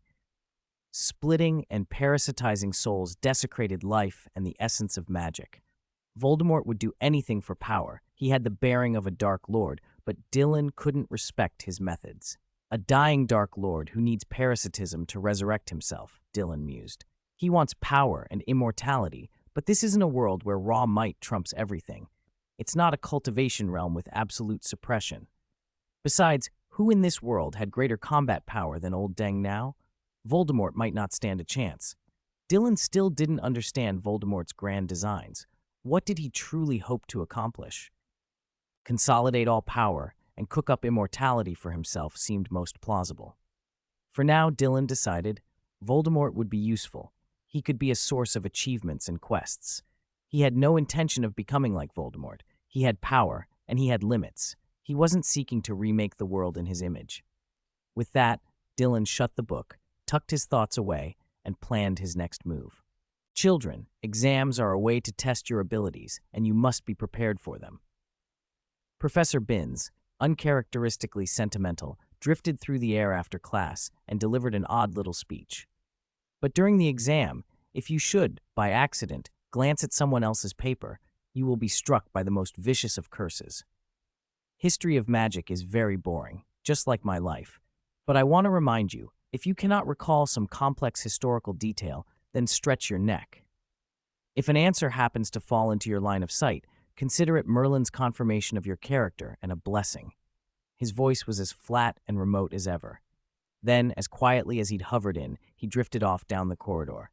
The students at their desks erupted into a hubbub. What did he mean by that? Is he telling us to copy? A professor can't actually condone cheating, can he? Maybe only for history of magic? Dylan blinked. The whole thing felt oddly familiar. My history teacher told us the same thing before the entrance exams, he muttered. Harry, Ron, and Hermione were arguing in whispers. Hermione refused to believe Binns had really encouraged cheating. Ron, delighted, declared, he definitely meant it. My history of magic is saved. Harry agreed. No one paid much attention in Binns' class. Dylan just shrugged. Don't drag me into it. Even if I don't look at other people's answers, I won't do too badly. Time passed quickly. Another weekend arrived, and Dylan found himself standing outside Professor Snape's office, as he always did. He pushed the door open. A hush of herbal and potion odors rose from the dim room. Yellow light flickered among shelves of oddly shaped glassware and cast mottled shadows. Snape looked up from a thick potions textbook, his gaze sharp and unamused. He hummed once and indicated a chair. In the corner, near the cauldron and the instruments Dylan used on weekends, everything lay ready. Dylan set his cauldron down, but didn't begin immediately. His eyes drifted to Snape's hair, cleaner, a little more composed than usual, and then to a white scrap of paper peeking from under a stack of books on the desk. He didn't pay much attention and asked, "What potion are we doing today?" "Living Death." "Do you remember the steps?"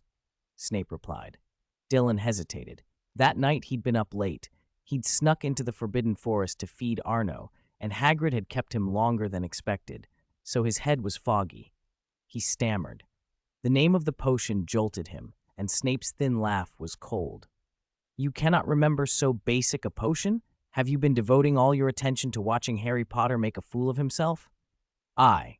Dylan wanted to deny it, to swear on anything, Voldemort aside, that he hadn't been watching Harry. But whatever Harry's failings, he wasn't as hopeless as Snape made him out to be. Snape, displeased, went on, "Listen." Despite the tone, Snape explained every detail: the handling of the fanged geranium, the exact measure of hellebore, the timing. Then he produced a tray of ingredients and handed Dylan the task. Brew an enhancement potion today.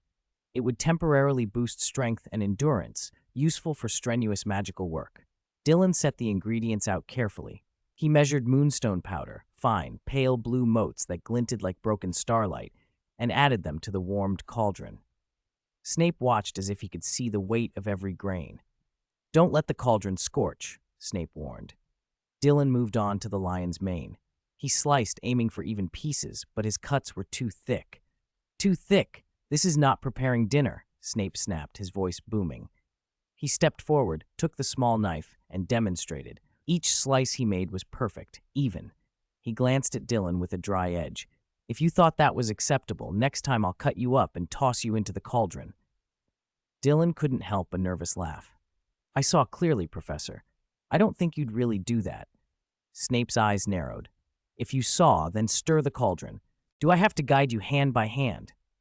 Dylan set the pieces in and began to stir, careful and steady. The potion began to froth a faint purple, smelling of mint and lavender, a good sign. Snape barked orders about heat and stirring.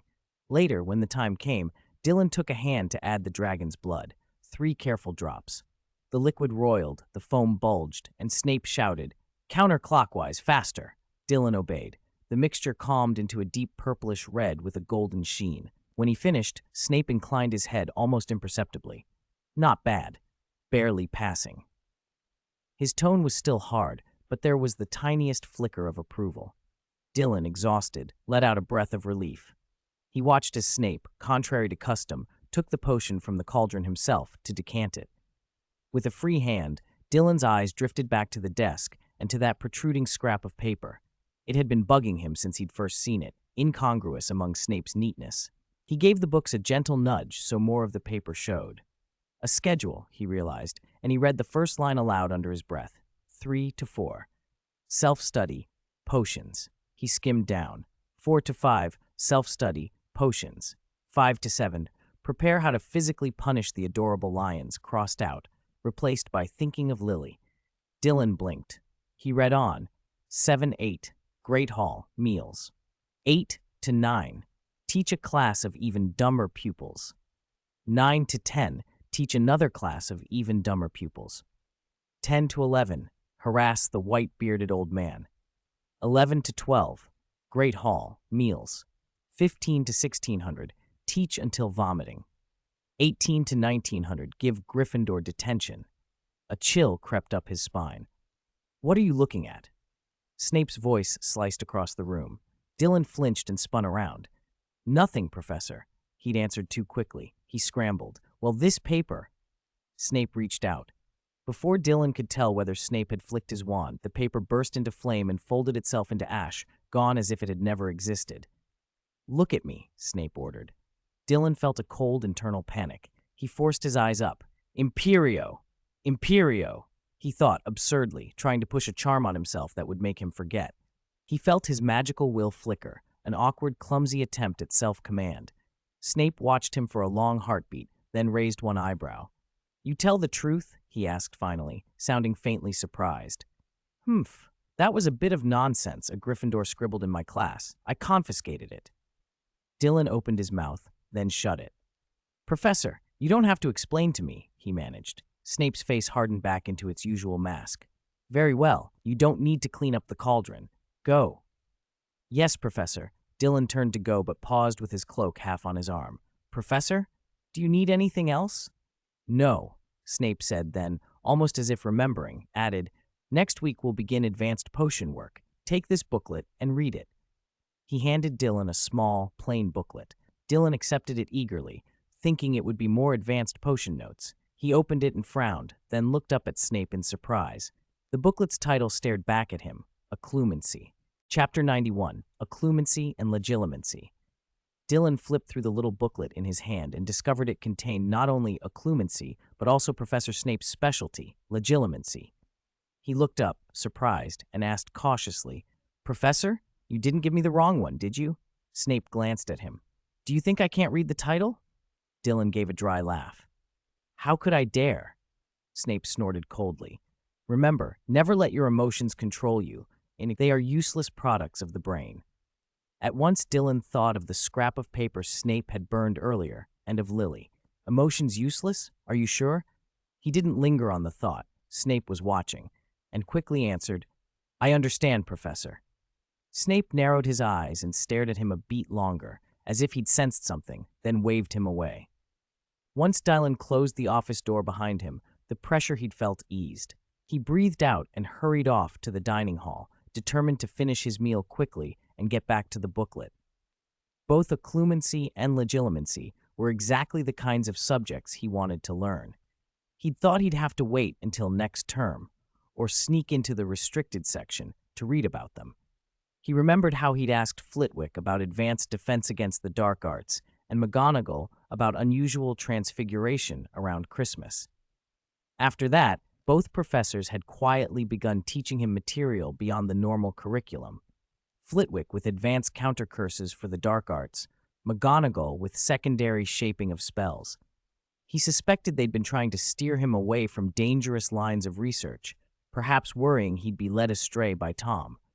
Snape was different. He taught Dylan abstruse, difficult potions theory and advanced brewing techniques, which made sense. Potions was his subject. But this time, he'd handed over a booklet that went beyond potions. Dylan couldn't stop smiling to himself as he climbed back into bed and wrapped the blanket around his shoulders to read. He started at the first section, occlumency. He frowned. Shouldn't legilimency be taught first? He thought. Legilimency was an offensive art. Learn to invade minds, then learn how to defend against it. Snape, however, had put the defense first. Dylan suspected there was a reason. Snape's notes were, unsurprisingly, Snape's, concise and precise. Occlumency, the booklet read, was a profound mental defense based on strict control and artful concealment of one's thoughts. Through long practice and special mental training, an airtight labyrinth of the mind could be constructed, in which every thought and memory could be hidden in the deepest recesses.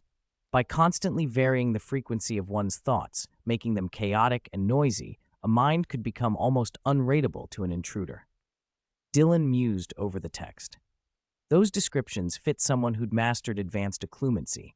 Basic occlumency, on the other hand, simply let you clear your mind of obvious thoughts so that even emotions could be hidden. A legilimens confronted with an occluded mind might only be able to tell that the other person was defending. There's no content to read, but even that absence could be informative. Concealment can be a signal in itself. So why the reverse order? Dylan read on. Snape was thinking strategically. Teach the shield first. Teach the student what it meant to guard their mental world. Then teach the siege tactics. Having built a fortress, you better understand how an attacker will approach it, and you'll learn the attacking art with a deeper appreciation of defense. Learning both in sequence would allow Dylan to understand each more fully and to form a dialectical, comprehensive grasp of the two arts. He also reflected that, since he already had near mastery of Imperio, legilimency seemed almost unnecessary. Imperio simply dominated the will, while legilimency probed and read. Still, he read both sections thoroughly. Legilimency was terrifying, a method of piercing a mind's defenses and reading memories and emotions. To reach deeper memories required focusing and converting magical energy into a special wave that resonated with the target's thought frequency. A blunt, forceful legilimency could cause severe mental damage. The safer approach was subtle. Make eye contact, use words to relax the target, guide them with conversation while observing the emotions and memories that surfaced. After a few hours, Dylan had a clear idea of Snape's intention. By learning occlumency first, he would gain an awareness of protecting his inner world. Then, by studying legilimency, he could sharpen his offensive understanding and, in the process, test and deepen his occlumency. It was elegant teaching. He also realized he had an advantage. The way Imperio had trained his sense of controlling minds gave him a high starting point for understanding legilimency's mechanisms. After a week of study, he felt he could push both arts faster than normal. He noted, quietly pleased, that he'd reached a practical occlumency level he judged as 5 and a legilimency level as high as 7. Still nowhere near Snape, but solid progress. Classes blurred past for another week. Hermione's revision plans mercilessly tortured Harry and the others, especially when they saw Dylan breezing through notes from a tiny booklet while they sweated over whole textbooks. When the weekend came, Snape and Dylan met in an abandoned classroom, chosen presumably because Snape didn't want to risk anyone else seeing or sensing what might happen. Snape wore the same clothes Dylan had given him, and he moved with more confidence than before. "Your practice this week seems to have paid off," Snape observed. He could no longer sense Dylan's emotions. "Then let me test your occlumency," he said, fixing his cold eyes on Dylan. Before Dylan could answer, Snape's gaze slipped toward him, searching. Dylan felt the space in his mind go still and deliberately blank. Snape frowned. There were no strong emotional fluctuations, only scattered, unimportant thoughts, like ordinary daydreams. "What should I eat tonight? Those buns were bland this morning." Snape raised an eyebrow. He had given Dylan the booklet barely a week ago and had not even formally taught him. Yet Dylan had already learned enough to suppress meaningful emotional signals. He had welded occlumency into himself like a reflex. Snape's assessment was a rare, approving concession. "Not bad," he said in his usual icy tone. "Now use it on me." But Dylan didn't wait. He surprised Snape with a sudden, sharp command. "Legilimency!" Snape had no time to prepare. Dylan plunged into Snape's mind. Instead of dramatic personal memories, the images that flooded him were method after method, identifying herbs, precise timings, unique ways of processing ingredients, the exact motions of stirring and temperature control. Snape's mind was a workshop of potions. The occlumency Snape had welded into himself protected personal emotions and secrets, but the brewing techniques, those were part of his professional mind, apparently not buried. Dylan frowned and then leaned in. Snape wasn't hiding these thoughts. The memories of each potion's handling were almost offered up, and Dylan found he could follow the exact steps, internal reasoning, and subtle judgments Snape made while preparing each ingredient. He pulled back only when he'd exhausted the accessible layers and realized Snape's occlumency had kept the truly private corners sealed.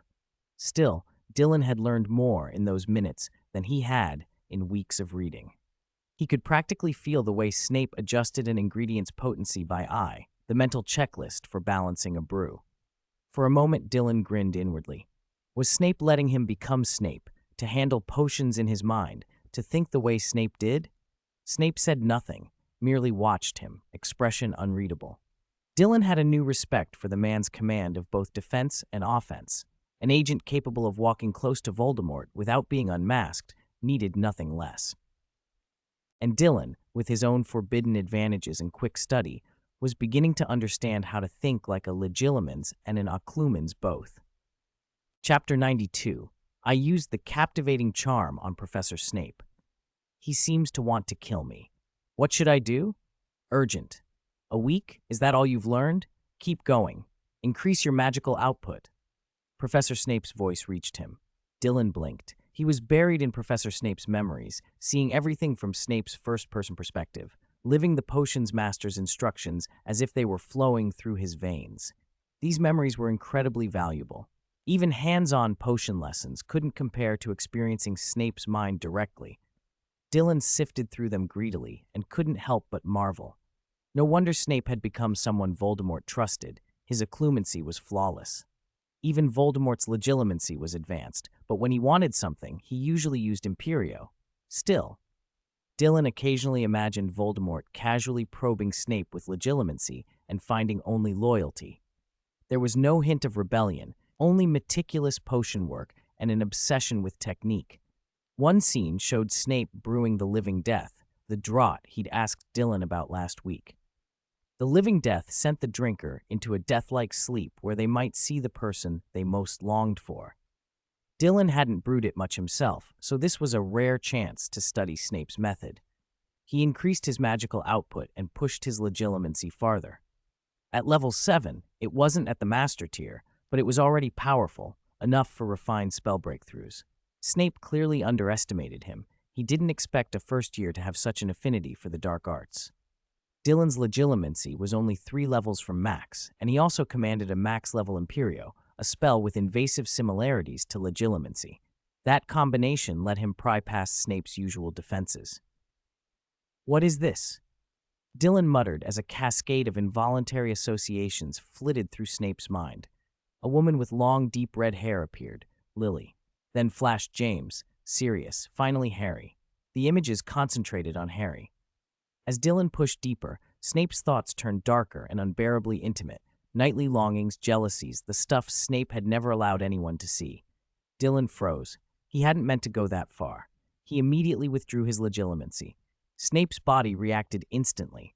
He furrowed his brow and let out a low groan, the sound of occlumency failing. His already pale face went ashen. He lowered his head, hair falling over his features as he massaged his temples. Dylan stood rooted to the spot, throat tight. He knew what Snape would do next: retreat, report, or worse. Last week, Snape could have passed off the odd timetable on his desk as a student prank. There would be no excuse now. Dylan had used magic to see Snape's truest thoughts. Panic surged through him. He scrambled for words. "Professor, I only saw some of your potion brewing. Merlin's nose. Your technique is brilliant. Shut up!" Snape's roar cut him off. He lifted his head in an instant. Hair fell back to reveal those hawk-like eyes above his hooked nose, and the glare in them was terrifying. Get out of here." The suppressed, dangerous quality in Snape's voice made Dylan's ears ring. He didn't stay to test anything further. He bolted from the abandoned classroom and didn't slow until he reached the Gryffindor common room, gasping as if he'd run from death itself. He wiped imagined sweat from his forehead and let out a long, shaky breath. He should never have asked Snape to practice this with him, he thought. He already knew about Snape and Lily from rumors. He didn't need to tear open Snape's mind to see it. Seeing those private, painful memories had changed nothing useful and made matters far worse by exposing what he'd seen. Worse, Snape now knew someone had been inside his head. Dylan muttered to himself, half in anger, half in helplessness. It can't be all my fault. Is it wrong that I learned dark arts fast? If anyone's to blame, it's Professor Snape. He told me to up my magical output. He imagined Voldemort teaching Snape a lesson for scolding him, hoping in a dark, joking way that Voldemort might take his side. He even thought, absurdly, that if he'd chosen to fight, he could have used the Unforgivable Curses and maybe survived. But that was reckless and dangerous to consider aloud. He was an 11-year-old first year. Without Unforgivables, he'd be outmatched by Snape in a straight duel. "Dylan, What's wrong? You look so down. Weren't you supposed to be in potions with Snape right now? Hermione walked into the common room and found him staring blankly at the fire. Dylan jumped. Last night he'd said he'd be working on something profound with Snape today. Ron had joked that Snape never scolded him. Now Dylan's face was long. Hermione's eyes lit with curiosity, and she slid into the seat opposite him. Were you disliked by Snape? No. Dylan startled and shook his head. It's nothing. When I was practicing potions with him, accidentally blew up the cauldron. He was a bit angry. Blew up the cauldron? Hermione stared. Were you hurt? Was Snape hurt? Did he get singed? No, no one was hurt. Dylan lied smoothly. That was his excuse from earlier, and he'd stick to it. Hermione blinked and looked toward the common room door. I'm going to the library to return some books and borrow new ones. Okay, go on then. Dylan waved her off, not really paying attention. She hesitated, watched him for a moment longer, then huffed and left. Dylan retreated to his dormitory, dreading how he would face Snape next. He tried to avoid him in the following days, ducking into corridors and taking detours whenever possible. But one thing was unavoidable. Potions class on Friday. At breakfast in the Great Hall, he couldn't focus. He'd even overslept, missing his usual early start and waking with Ron and Harry already up. Guilt gnawed at him. He'd been given a rare chance to learn from Snape and had blown it. Ron, always blunt, finally asked, Dylan, what's wrong? He blew up Snape last weekend, Hermione said with a little smile. What? Ron's eyes popped. Really? That would have been brilliant. Dylan twitched and denied it fiercely. No, Hermione's kidding. Oh, pity. Ron deflated, clearly disappointed. Harry didn't seem to follow, staring into his porridge. Dylan watched him for a moment before forcing a grin. He couldn't let the worry pull him under. Whatever happened with Snape would have to be faced, and next potions class couldn't come soon enough. Dylan, I dreamed that you killed my mom and dad. Don't be ridiculous, Dylan snapped at Ron. Ron pulled his neck in. I didn't say that. Harry shook his head. I just haven't been sleeping well. Haven't been sleeping? Dylan blinked. What happened? Harry sighed. I've been having nightmares. Nightmares? Hermione leaned over. What kind of nightmares? Harry looked at Dylan. Well, it's complicated. Dylan raised an eyebrow. Does it have anything to do with me? Dreams could be omens, especially Harry's. Dylan's curiosity sparked. Had Harry dreamed that when Snape cornered him, he'd used Harry as a shield and taken the curse? Harry hesitated. A little, but mostly it's like the nightmares I used to have. Used to? Dylan pressed. That had to be the vision of Lord Voldemort killing his parents. How did that involve him? Harry swallowed. You used to show up in my dreams, watching that person kill me, but now, when you dream of me, you always see me stand in front of you and fight that person, and Harry's expression wavered. And your magic, you use it more skillfully, more cruelly, and far more powerfully than that person. I see you beat him badly. You even chase him down. Dylan's mouth twitched. What? His carefully hidden side, something even Dumbledore hadn't uncovered, was apparently in Harry's dreams. He kept his face calm, but there was helplessness between his brows. So you see me as some kind of violent maniac? Your misunderstanding of me runs deep. There's no one in Gryffindor who loves peace and kindness more than I do, Ron put in. Hermione and Neville glanced at Dylan. Neville nodded vigorously. Yes, Dylan's really friendly. Harry nodded slowly. It just felt so real every time I woke up. And he swallowed again. In the dream, you accidentally aimed those dark spells at me and finished me off. You killed my dad and my mum. Ron burst out laughing. Did Dylan also kill you-know-who on the way out? Harry nodded solemnly. Yeah. After Dylan finished with us, he unleashed a flame that incinerated everything. That's when I always woke up. The worst part is, even though I was already dead in the dream, I could still feel the burning. That's why I haven't been able to sleep. Dylan nearly spat milk across the table. He was the cause of Harry's nightmares? Hermione shook her head. That's nonsense. Dylan would never do that. Of course I know it's just a nightmare, Harry said. After breakfast, Dylan and Harry headed to class together. Dylan was still unsettled. Maybe he should just play it safe. He could brew the potion in potions with his eyes half closed. Snape couldn't quite catch him if he didn't give him any reason. Dylan kept a close eye on Professor Snape and kept his occlumency active so Snape couldn't read him while passing by. When they were getting ready to brew, Dylan ducked over to Neville. I'll handle the ingredients this time. You brew. I'll guide you through the steps. Neville's face lit up. You'll teach me yourself? That's brilliant. Dylan forced a smile. He went through the preparation quickly and methodically. Neville watched, wide-eyed. Your technique looks so practiced. I had a lot of hands-on tutoring from Professor Snape, Dylan said with a faint laugh. If I couldn't manage this, Snape would have a field day. Suddenly, Neville's expression went serious, and he bent to tend the cauldron. Dylan felt a chill along his spine. Not good. Someone was behind him. Have I ever scolded you, Mr. Hawkwood? Came a cold, low voice. Dylan nearly sliced his own hand with the knife. He turned, forcing a smile. Of course not, Professor. Snape narrowed his eyes, examined the ingredients Dylan was working with, saw nothing wrong, and left without another word. Neville exhaled so loudly Dylan could hear him. With Snape standing there, I felt like a prisoner about to be sentenced. Dylan nodded. He has that effect. Okay, light the fire. I'm almost done here. Under Dylan's guidance, Neville became smoother with the steps. Dylan deliberately did not take the finished potion to Snape. He'd swapped their tasks to avoid that ritual. He'd hoped the awkward part was over. Then Neville came back with unfortunate news. Dylan, Snape didn't criticize me today, Neville said, smiling, but he asked me to remind you to come see him this weekend. Dylan felt his heart drop. What did Snape mean by that? Was he going to be caught out? His vision darkened for a moment, but Snape's gaze from the front of the classroom forced him to answer. He managed. Yes, I remember. It's part of our agreement. At least for today, he could relax. Snape couldn't get at him in front of the class. Dylan told himself to calm down. He headed to the Great Hall with the others.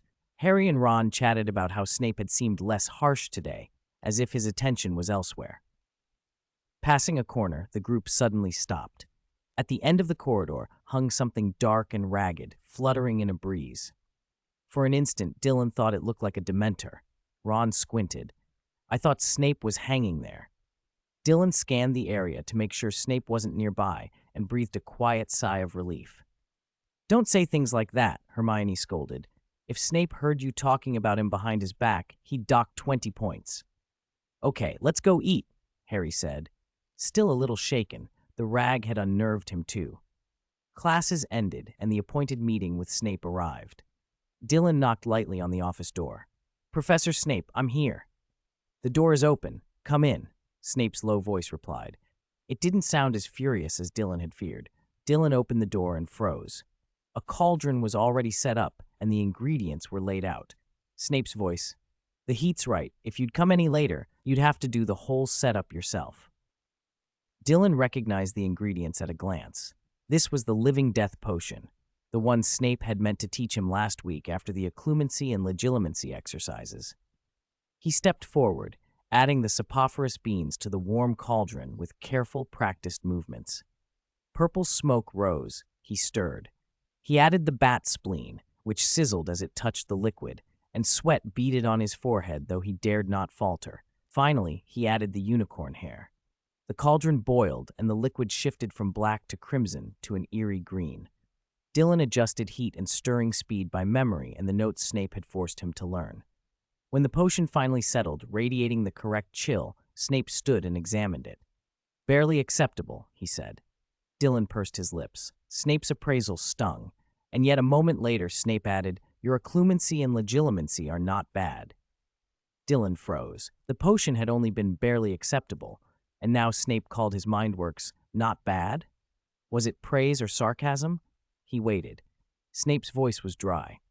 While you were brewing, I attempted to probe your mind. All I saw was you brewing this potion. Your occlumency has improved, and your legilimency is unexpectedly competent. There was a hint of teeth grinding in that last phrase. Dylan shrank back, embarrassed and unwilling to speak, so Snape had tried to invade his thoughts, without permission.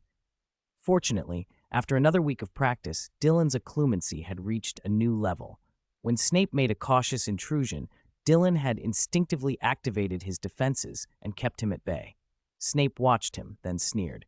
Given your age, your progress is commendable, but don't become arrogant. You are not fit to dust the threshold of true magic.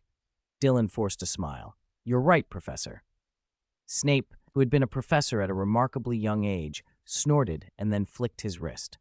A small notebook flew into Dylan's hands. You have passed my test in occlumency and legilimency. Continue your practice on your own. I will teach you a new spell. Dylan opened the notebook with wide eyes. Inside was not only a hex-level spell, but also its counter-curse. He stared at the neat script, heart-pounding at what Snape was offering. Chapter 94. End of the exam. Sectum Sempra. Like Defindo, I can figure this spell out by myself since I know the incantation, but I really don't know the counter-curse. Dylan flipped through the small notebook in his hand, glancing from side to side. The pages contained notes on Sectum Sempra, including its counter, Vulnera Sanentur. He had already mastered many healing spells, Episci among them, and he'd learned Vulnera Sanentur as well. As the specific remedy to Sectum Sempra, Vulnera Sanentur mended the wounds the curse produced at an astonishing rate. Other healing charms either failed or struggled against that kind of damage.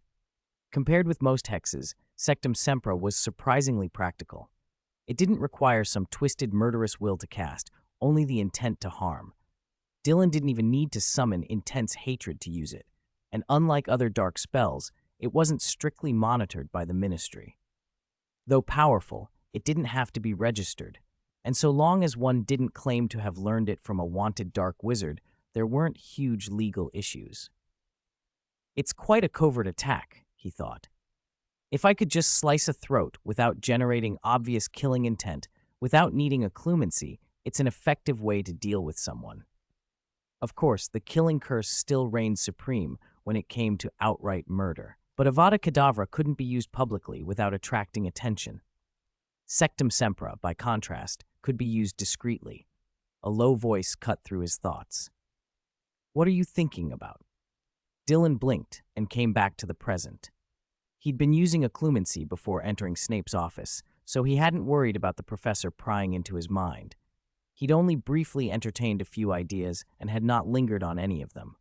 Smiling, he answered, "Just thinking this spell isn't hard to learn, but its power is considerable. I wonder who invented it. It's brilliant." Snape's eyes narrowed. He looked Dylan up and down and snorted softly. "You really think that?" "Of course, Professor." Dylan tapped the notebook. "The notes you gave me go into detail. It even says only Vulnera Sanentur can heal Sectum Sempra's wounds. That alone shows how clever the inventor was." For a moment, Snape's face shifted, muscles in the corner of his mouth tightening as if in suppressed amusement. "Get out. You have a week. I'll test your progress then." He waved a hand. Dylan blinked. He'd been praised, and Snape hadn't seemed angry, so why the brusque dismissal? He frowned inwardly. "What are you pondering now?" Snape's voice was flat. Nothing. I'm leaving now, Professor. See you next week." Dylan gathered his things and left. Once the door shut behind him, Snape took up a potions book and stared at the same page for a long while without turning it. "A genius?" he muttered to himself. He still had a trace of admiration. After only a short look at the booklet Snape had handed over, the boy had already grasped the essence of Sectum Sempra. He might even already have the spell. It worried Snape that his understanding ran so deep. And yet, how audacious. Whatever he thought of the student's talent, Dylan had dared to attack him and to probe his memories with minimal provocation. He had even used that damned nickname right in front of him. The boy had gall. Snape's mind lingered on other things, on the Sorting Hat's choice and how the Hat might have had reasons for putting such a mind in Gryffindor, but irritation quickly crept back in. Talent like that in a Gryffindor was troublesome. Dylan, unaware of the full extent of Snape's thoughts, walked Hogwarts corridors with the notebook tucked against his palm. Sectum Sempra, he noted again, had been devised by a very gifted potioner and spellmaker while still a student, deadly, easy to learn, and requiring a specific countercurse. With Snape's notes in hand, his own mastery had accelerated. He felt his proficiency climb to level 7 and edging toward 8. Knowing Snape didn't appear outwardly furious had relaxed him considerably. Exam week arrived. The air, once chilly, had turned dry and stifling. Classrooms felt like ovens. First years from all houses were gathered together for the assessments, efficient, if somewhat chaotic. The written part was quick for Dylan and Hermione. Harry and Ron struggled more, but Hermione's earlier cram sessions had helped them through. Practical exams followed. Herbology took place in the greenhouses, where Professor Sprout watched as everyone repotted mandrakes. The task tested whether students could fit earmuffs properly and avoid damaging the plant's roots. Mandrakes could cause dizziness with their cries if handled poorly. Neville proved especially adept, finishing faster than Dylan. Harry and Ron did fine. It wasn't a particularly difficult exercise for them. Astronomy was held in the tower. Through telescopes, students had to identify constellations and planets. Professor Sinistra's standards were reasonable. Recognizing Orion and the Big Dipper sufficed. Almost no one failed. Charms required students to make a pineapple dance across a desk. Dylan was no dancer, but his levitation charm control was precise. He turned a desk into a little stage, and though his pineapple's tapping wasn't elegant, it was entertaining enough to score him full marks. Seamus, meanwhile, somehow set his pineapple on fire, a feat that earned him a lecture rather than applause. Transfiguration was tougher, mice into snuff boxes. The exercise tested both accuracy of form and the caster's understanding of the change. Dylan simply waved his hand. The mouse shrank. Its gray fur melted into a gleaming iridescent surface. The result was an elegant oval snuff box, carved with delicate constellation patterns in gold. Tiny diamonds rimmed the lid. The interior was glossy ebony. A faint scent like an ancient forest lingered around it. Ron and Harry stared. Neville beamed, and Hermione frowned as she concentrated. She completed her transfiguration soon after, but her snuff box paled beside Dylan's. McGonagall supervised closely. Ron tried and tried, but her watchful presence unnerved him. He kept looking up and finding her directly beside him, which only made his hands shake more. The mouse's squeaks added to his confusion. Dylan handed Ron a calming word as he passed by, his voice low. "Relax. Any level of completion will do." He added a little subtle charm that eased Ron's panic and cleared his thoughts. Ron blinked and stared at Dylan with relief. With a grateful nod, he tried again. His finished snuff box was ugly, wrinkled in places, whiskers still oddly present, but it would pass. Potions came last for many, a draught of peace. Under Snape's gaze, Gryffindors felt particular pressure. He hovered around the Gryffindor tables as they prepared ingredients and watched their methods with a hard, critical eye. Even so, if students produced the proper draught of peace, calming and steadying, Snape wouldn't give full marks lightly, but he wouldn't fail them outright either. Dylan finished his cauldron without trouble and left while Harry and Ron still trembled over theirs. With almost everything done and only History of Magic left, the students relaxed. Dylan took a large mug out from his bag, and with a casual flourish of his wand, a cool, fizzy drink flowed into it, a new spell he had developed since his milk tea trick. Professor McGonagall had liked it so much she often asked Dylan to fill a glass when he came for extra lessons. She even transfigured ice cubes into it and drank avidly. "Ah," she'd exclaim. "Give me a cup too," she called now as Ron edged closer, eyes fixed on Dylan's mug. Dylan obliged, pouring for Harry and Ron as well. He tapped his wand. Sizzle, sizzle. A black, slightly translucent liquid hissed from the wand and filled the cups. Hermione and Neville took theirs and sipped. Ron tilted his head back and tasted the bubbles. His whole face lit up. "Ah!" The effervescence popped in his mouth and he sighed with pleasure. "Oh my goodness, Dylan, what is this? It's amazing every time." Dylan grinned. "It's called Happy Water. You won't get tired of it." "Last time you called it Coke," Harry said, sipping and blinking. "Nickname," Dylan said with a half shrug. Hermione, more reserved, only nodded. After a few sips, she glanced at Harry. "This is something Dylan developed. Call it what you like." "All right." Harry scratched his head and took another gulp. "I can't believe I finished all the assessments."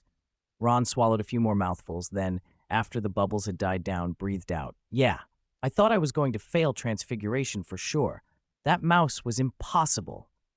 "Good thing Dylan helped me," Ron admitted. "Otherwise, even now I wouldn't have gotten the stupid thing to turn right." "Those mice wouldn't cooperate at all," he grumbled. "Scabbers is much better." "By the way, where's your Scabbers?" Harry asked. Ron hesitated, then pouted.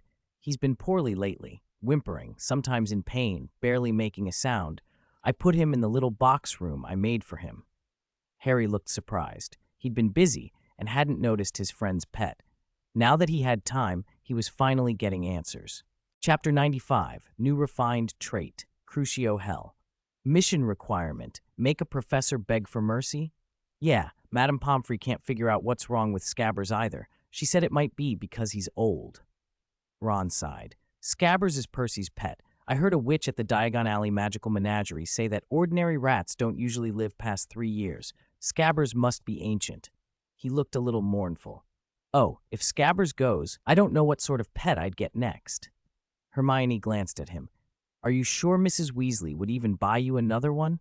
Ron's face fell further. I don't know. Maybe Mum will find me another second-hand one. Dylan watched Ron's sad expression and blinked. After a couple of seconds, he offered a gentle reassurance. Don't worry. I saw a glimpse of the future in my crystal ball. Your rat will still be with you. It was only that in the original timeline it would die soon, but with him around, Scabbers wouldn't go that easily. Dylan still needed the rat for attribute grinding and completing missions. Ah, really? Ron brightened, then looked up, surprised. That must be true. I believe in your divination, Dylan. Hermione raised an eyebrow. A glimpse of the future? How far ahead? Tomorrow, next week, next month? Dylan smiled. At least through our 3rd year, it's still with Ron.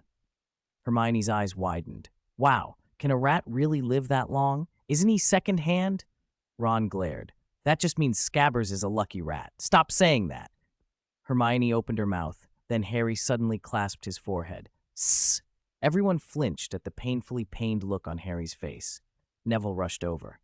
Harry, what's wrong? Harry fidgeted as if trying to endure something. After a moment, he looked up. It feels like my scar's hurting again. It's been like that for a while, before exams too. He rubbed his forehead, but the relief was slight.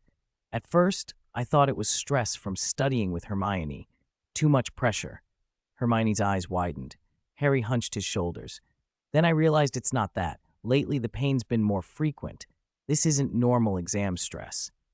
I think it might be connected to the dreams I've been having every night. Dylan paused. You don't still have me in your dreams, do you?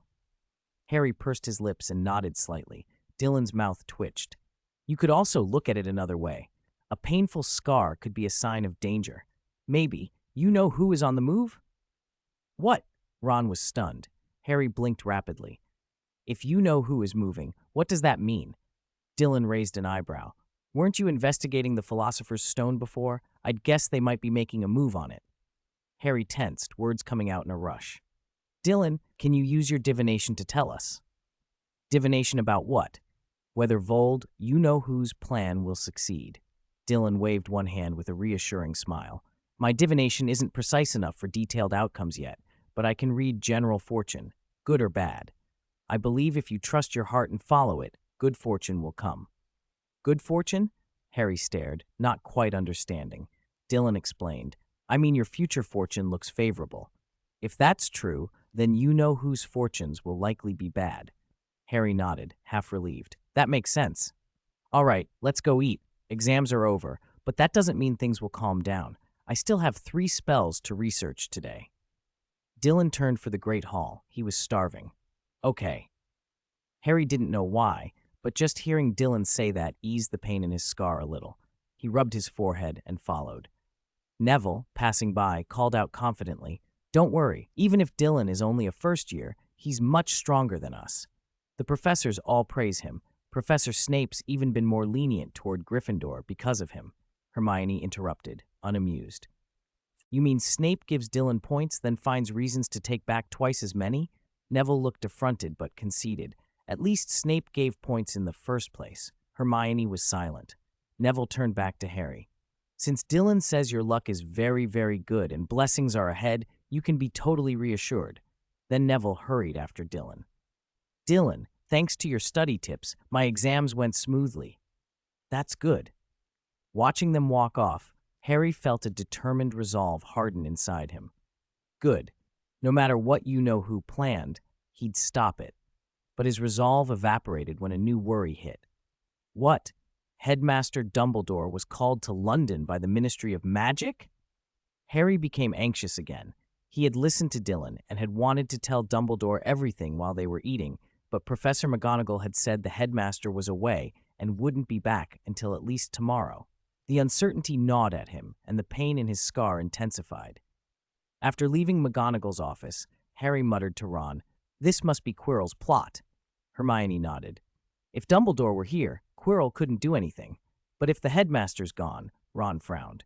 "If Dumbledore's not here, how can we possibly handle an adult wizard? Why don't we ask Dylan?"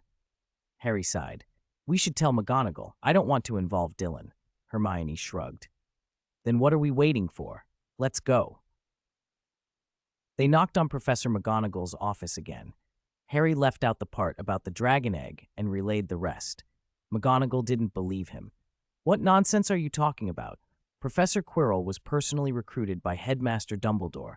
How dare you spread rumors about a professor?" "We're not making rumors. It's true." "Enough. If I hear this again, even though you're Gryffindors, I'll consider it an insult to a professor and give you detention." "But Professor McGonagall, if Dumbledore's not here and Quirrell goes to the 4th floor, we won't know." "You mean you want to go up to the 4th floor? Absolutely not. If I find out you went up there, you'll all get serious detention." In the end, McGonagall chased them out. Ron grumbled, "I told you we should have gone to Dylan first. Now look, we can't do anything." Hermione pursed her lips. "We're only first-year students. We can't do much. The Philosopher's Stone is guarded by so many protections. It'll be fine." "Let's still find Dylan," Harry insisted. "He might know what to do." Hermione glared. "Professor McGonagall said not to interfere, or we'll get detention." "And points will be lost," Ron added. Harry turned to Ron. Ron hesitated, then said, "But maybe we can still go find Dylan." Hermione frowned. "Harry, didn't you just say you didn't want to involve him?" Harry looked up at the ceiling. "I do now." Hermione fell silent. She couldn't argue with Harry and Ron. She followed them to the library to look for Dylan, but he wasn't there, nor in the dormitory. Where could Dylan be? Harry grew more anxious, pressing his palm to his forehead. The pain in his scar flared. "He's not in the dorms either." "I have an idea." Ron thought hard, swallowed, and then said, "Maybe Dylan has already gone to stop Quirrell." Harry and Hermione froze. "That makes sense," Hermione said. "Besides us, Dylan knows the most about the Quirrell situation. If he isn't in the common areas, he's either with the professors, or he's already gone after Quirrell." "Then we have to hurry and help Dylan." Harry turned toward the forbidden 4th floor. "Wait, if McGonagall finds out, Hermione started, but Harry cut her off. "Are you going to watch Dylan face danger alone just because you fear detention? At worst, we'll all take the punishment together." Hermione hesitated, then rolled her eyes. "First, Professor McGonagall would never punish Dylan the way she punishes us. Second, Dylan is far more capable than any of us. If we go, we might slow him down rather than help." Ron muttered, "He's insulted herself and us." Hermione heard him. "I heard that." Ron snapped to attention. "I didn't say anything." Harry paused, then shook his head. "No, we have to help Dylan. What if he needs us?" Dylan had told Harry to trust his heart, and Harry took that to mean he couldn't stand by. Hermione fell silent. "Fine, let's go." She sighed. "Where's your invisibility cloak?" Harry gathered the cloak and led Ron and Hermione off. Meanwhile, on the forbidden 4th floor corridor, the door everyone was warned to avoid stood open. Someone had gone inside. Dylan tilted his head. He'd almost forgotten when the system panel had appeared. He glanced at the panel. Spells to be refined. Crucio spells unlocked. Crucio Hell refinement mission activated. Make a powerful adult wizard succumb to your painful spell and scream in agony. He'd activated this refinement mission with money after the exams. The moment he saw it, he had someone in mind. Quirrell, the perfect candidate. Dylan stepped through the doorway and looked at the floor. The footprints weren't deep and the dust had just settled. Tracking charm. He tapped his wand lightly, and a trail of footprints appeared, shimmering in the air. From the magical residue, he estimated Quirrell had been here for 1 to 2 hours already. "Impatient," Dylan murmured. He scanned the room. He hadn't come here with Harry and the others earlier, so this was the first time he saw the 3-headed dog Hagrid had brought, Cerberus, as it were. All 3 heads were asleep. The creature was enormous, its muscles taut as rock even in sleep. Each head's eyelids were fringed with cracked wrinkles. Its coat was rough, its mouths were huge. Even in a soft breath, its 3 rows of massive fangs showed. I wonder if Imperio would work on it," Dylan mused. He had used Imperio on Arnold when the dragon was still an egg about to hatch. Despite dragon's natural resistance to magic and the protective shell of an egg, his repeated rapid Imperio had eventually taken control. A fully grown Cerberus would likely be far easier to dominate than a dragon, but that didn't mean it was weak. Its magical resistance would still be very high. Dylan was tempted to try, curious whether controlling Cerberus would unlock any new achievements. He worried a single Imperio might wake the creature entirely. Unless he used something as extreme as the killing curse or fiendfire, fleeing from its jaws could be truly difficult. Forget it, he concluded. There aren't any particularly valuable materials on this thing that don't require killing it to harvest. He studied Cerberus for a moment and shook his head. He already had a dragon, Arnold, now a growing juvenile. When he took Arnold into the Forbidden Forest to feed it, he sometimes used Sectum Sempra to make a small wound, collected dragon blood, then healed the wound and called Hagrid to cover for him. It was a crude way to gather samples, but effective. Chapter 96. This killing curse is really bad. Otherwise, you could come to me to become my disciple. Perhaps it was because Arno had been controlled too deeply by Dylan, or perhaps there was some other reason. In any case, under Dylan's touch, whenever Arno's wound was reopened, a look of perverse satisfaction crossed his face. Dylan found it odd. It felt like he'd somehow raised a perfectly good dragon and taught it to sprint off in the wrong direction. Was it the unforgivable curses messing with his mind? Dylan didn't know. He looked at the trapdoor already opened beside the Cerberus and saw a passage leading further underground. After a moment's thought, he produced the finely made transparent wizard's robe he'd purchased, spent a little money more, and converted it into an invisibility cloak.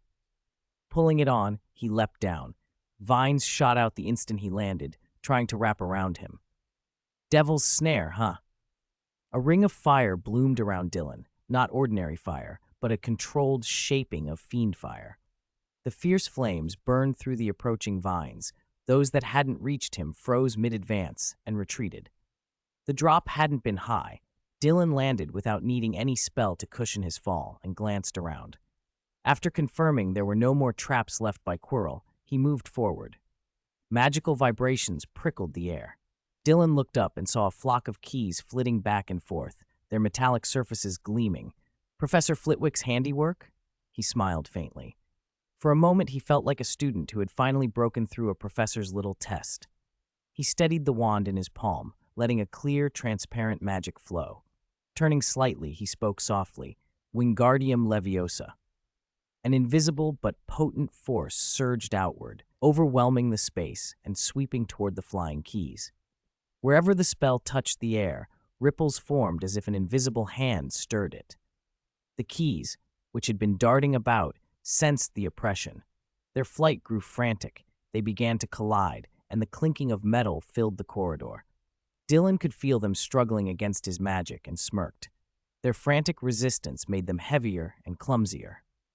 Professor Flitwick's charms are clever, he murmured, and, with a graceful flick that drew a perfect arc in the air, he added, Immobilis. A slow, spreading current of magic flowed out and settled over the keys.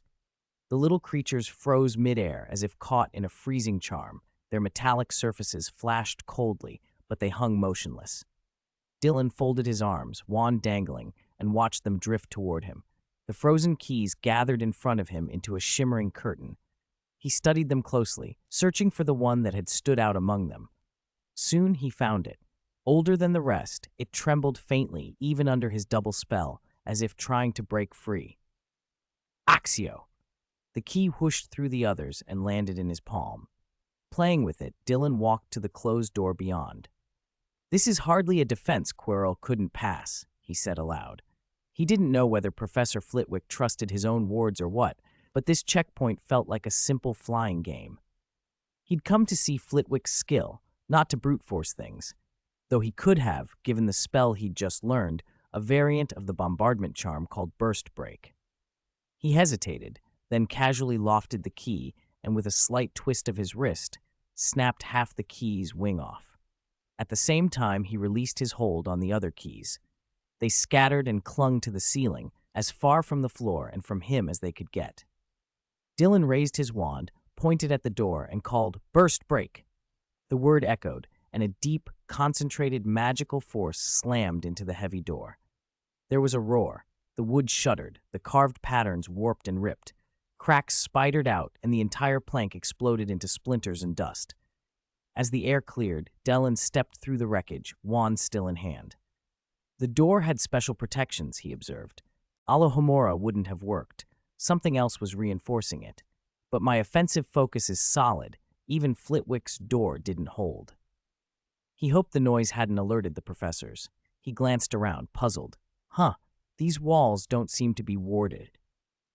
If the door was harder than the walls, he thought ruefully, maybe he should have just blown a hole through the wall instead, but that would have caused too much collapse. He walked into the next chamber and stopped. A gigantic chessboard filled the room. The pieces were nearly as tall as people. Professor McGonagall's domain, he said, and headed for the opposite door. Before he could strike it, the board trembled and the pieces animated. Knights raised spears, rooks hefted iron gates, pawns brandished weapons and surged toward him. Dylan flicked his wand, cool and untroubled. Petrificus totalis! The front pawns froze into stiff statues, but the ranks behind pressed on. Protego! He threw up a shimmering barrier that took the impact as the wooden and metal things hit with dull thuds. Then he cast another spell. Ferula. His reversal transfiguration washed over the charging pieces. The knights' spears softened into pliant branches and their armor blossomed into bright feathers. The rook's iron gates thinned into sheets of paper. The pawns' weapons turned into flowers. The attackers held their poses, but the sudden changes left them baffled. One knight swung a branch, which only bounced harmlessly off Dylan's shield. A rook stared at a sheet of paper in its hands. The pawns gaped at their flowers. Dylan laughed. Finally, McGonagall's transfiguration is reversible. But his amusement faded as he felt another magic tighten around his own spells. The items he'd altered were being re-enveloped. He could feel a subtle, corrosive transfiguration working to undo his changes. So you can cast a transformation that continuously reasserts itself. He watched the paper begin to glint faintly with returning hardness. In less than 15 minutes, those sheets would be iron again, the branches spear-sharp. With his protective shield still up, Dylan pointed his wand and unleashed a raw, concentrated force. Burst break! Boom!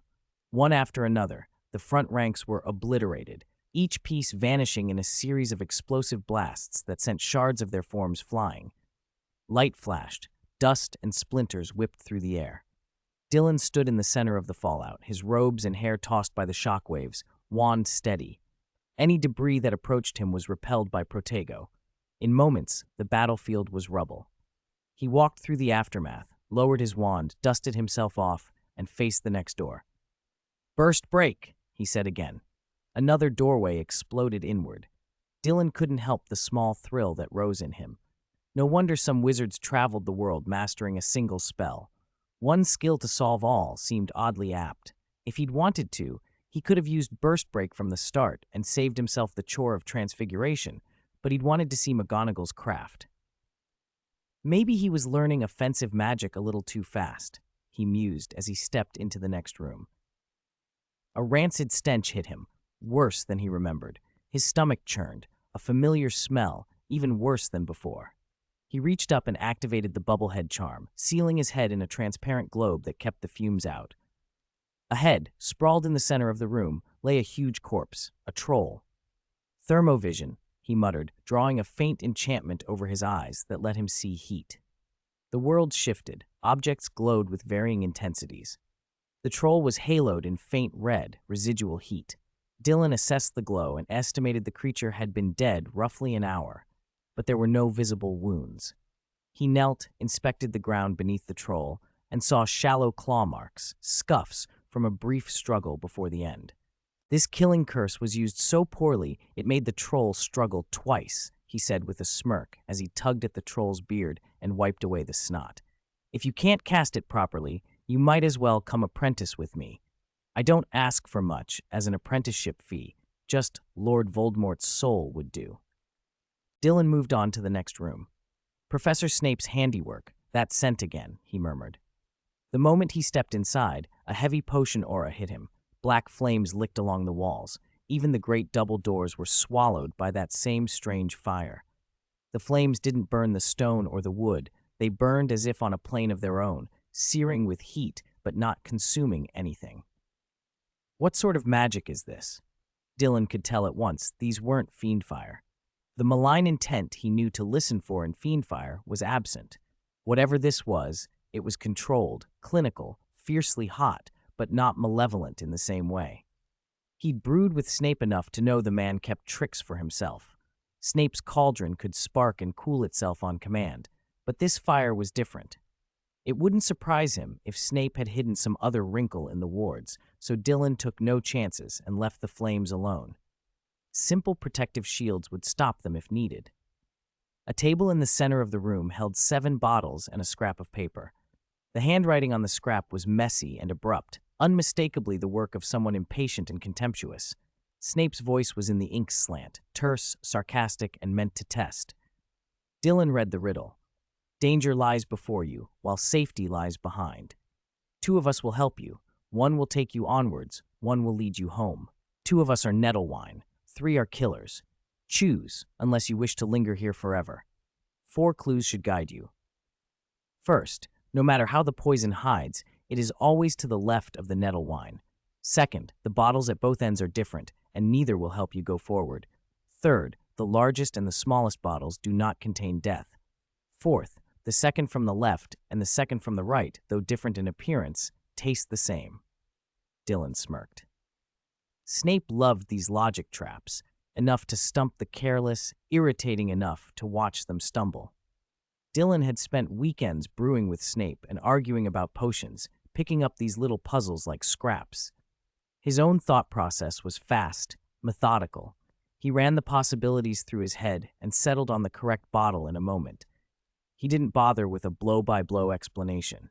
With a quick, confident movement, he took the bottle that would carry him forward, uncorked it, and drank. The black fire vanished around him, and he stepped instantly into the next chamber. This room was spare. In the middle stood a full-length mirror. A man, his head wrapped in a turban, leaned before it with greedy fascination. His face was lit by his own reflection. His eyes gleamed with a dangerous, ecstatic hunger.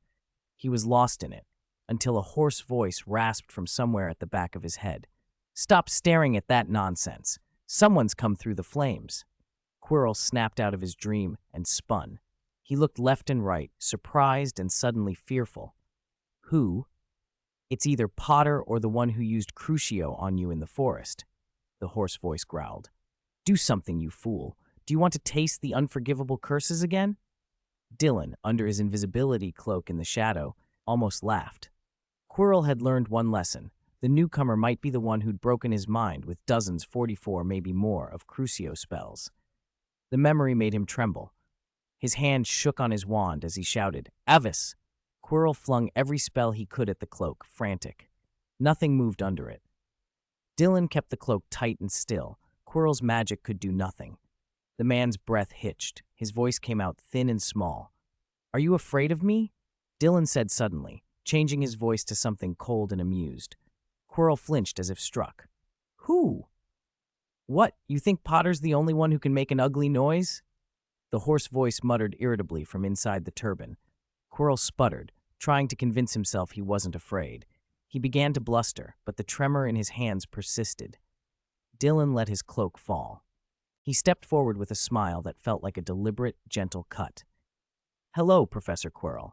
I always thought you had designs on the Philosopher's Stone." Quirrell stared. "Hawkwood? How could it be you?" "Why shouldn't it be me?" Dylan said. "Harry told me quite a bit, or perhaps I already guessed. You were the one with less than benevolent plans." Quirrell's face contorted with furious confusion. "You? How do you know what I'm thinking? You're just a first year. Who told you? Who let you into the professor's offices?" "You," he spluttered, rage turning into something like bewildered envy. "Every professor, McGonagall, Snape, Dumbledore, they always seem to talk about you. They praise you, they admire you. You're always in their explanations, the example students use. I tried to find out what each of them left here, to see what I could use, but you kept getting in the way. When I tried to speak to them, their conversation turned to you. I thought I might turn you to my cause. I thought I could find a place for you, a new master." Dylan listened quietly, amused rather than offended. Quirrell's voice rose and broke as he paced, pointing his wand helplessly. He was furious at being foiled, but even more furious at being overshadowed. "You damned first year," he snapped. "Who's been stealing the work that should have been mine? Who took the opportunities I intended to have?" The hoarse voice in his turban hummed with impatience, a dark, thin sound. Quirrell's eyes darted from Dylan's face to the mirror and back again, the man unraveling faster than any spell could. Dylan didn't lower his eyes. He'd come this far because he'd planned for more than brute force. He'd planned patience, observation, timing. Quirrell had miscalculated whose attention he drew, and now the professor in the turban was paying the price of his mistakes. With his composure, with his chances, and with whatever dangerous partnership he harbored. Quirrell stood there, breathless, furious, and the question that had been boiling in him burst out on a single frantic edge. Who stole the job that was supposed to be mine? Quirrell glared at Dylan, hatred burning in his eyes. "It's one thing for those people to teach you counter curses for the dark arts," he spat, "but to actually teach you the dark arts? Have they lost their minds?" Dylan tilted his head. "What are you talking about? How could a professor teach me the dark arts?" "Don't play dumb. If it wasn't those people who taught you, how do you know the unforgivable curses?" Quirrell snapped. Dylan blinked. "How could a first year like me know the unforgivable curses? I think you've gone mad over the philosopher's stone." He studied Quirrell as if seeing him for the first time. "You weren't the one speaking at first, were you? Could it be you-know-who? The one Harry mentioned?" Quirrell was taken aback.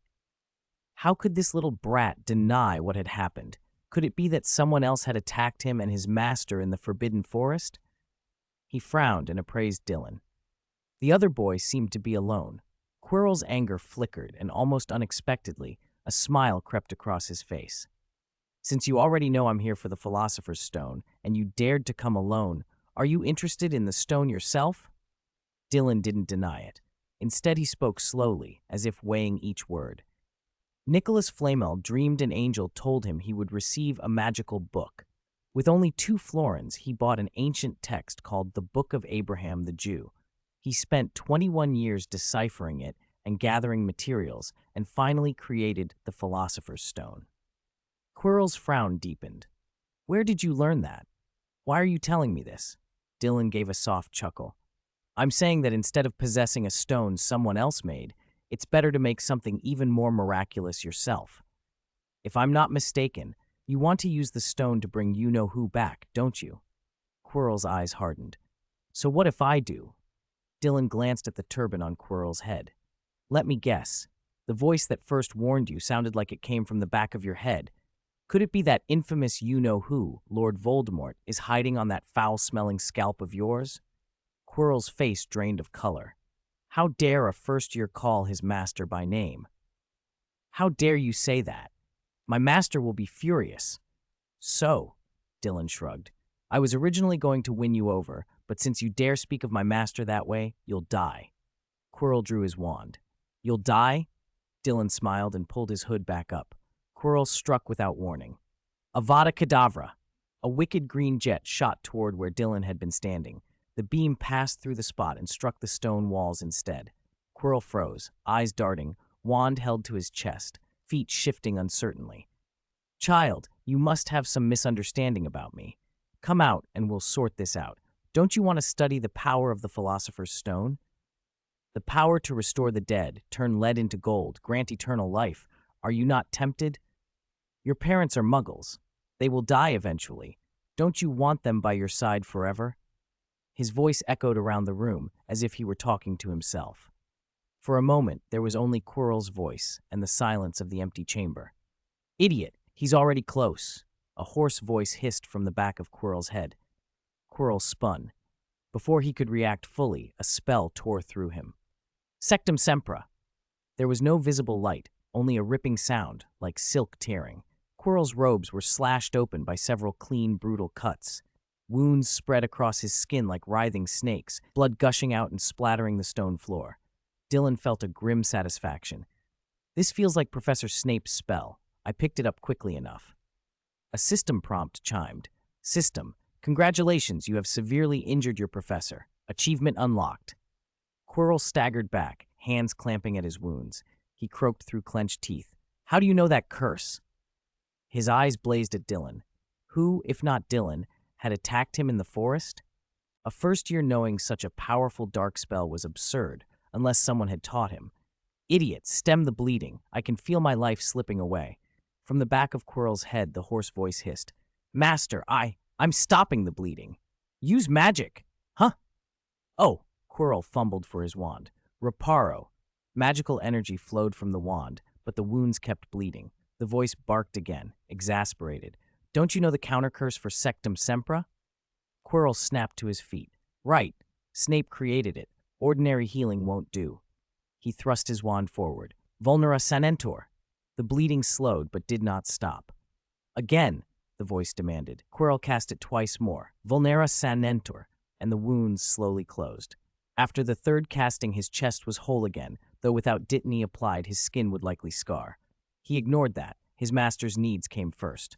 Let me see the room, the voice ordered.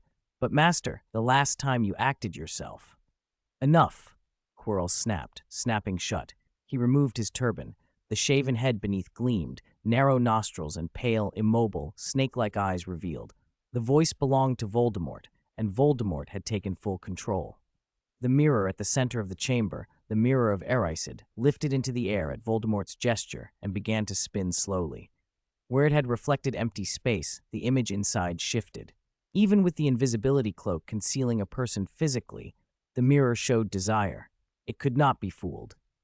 Voldemort's cold eyes glittered. He moved to the side. The mirror's glass, blank a moment before, bloomed into an image, a warm manner, and high on a chair, a small red stone falling from clouded skies and finally slipping into someone's pocket as if by intent. Dylan felt a weight in his own pocket, as if the stone had landed there. He glanced down. Through the cloak and mirror's trick, the Philosopher's Stone had come into his hand. He mouthed, half angry, half amused. Why didn't Dumbledore put the stone completely out of reach in the mirror? Dumbledore had hidden the stone inside the mirror of Eraised, only allowing someone who truly desired to find it and who would not use it to take it. But Dylan didn't understand why Dumbledore hadn't simply bound the stone irrevocably to the mirror so it couldn't be transferred. And yet here it was, mysteriously pocketed by him. Another system prompt rang before he could think further. System, congratulations, you have acquired the legendary Philosopher's Stone. New achievement unlocked.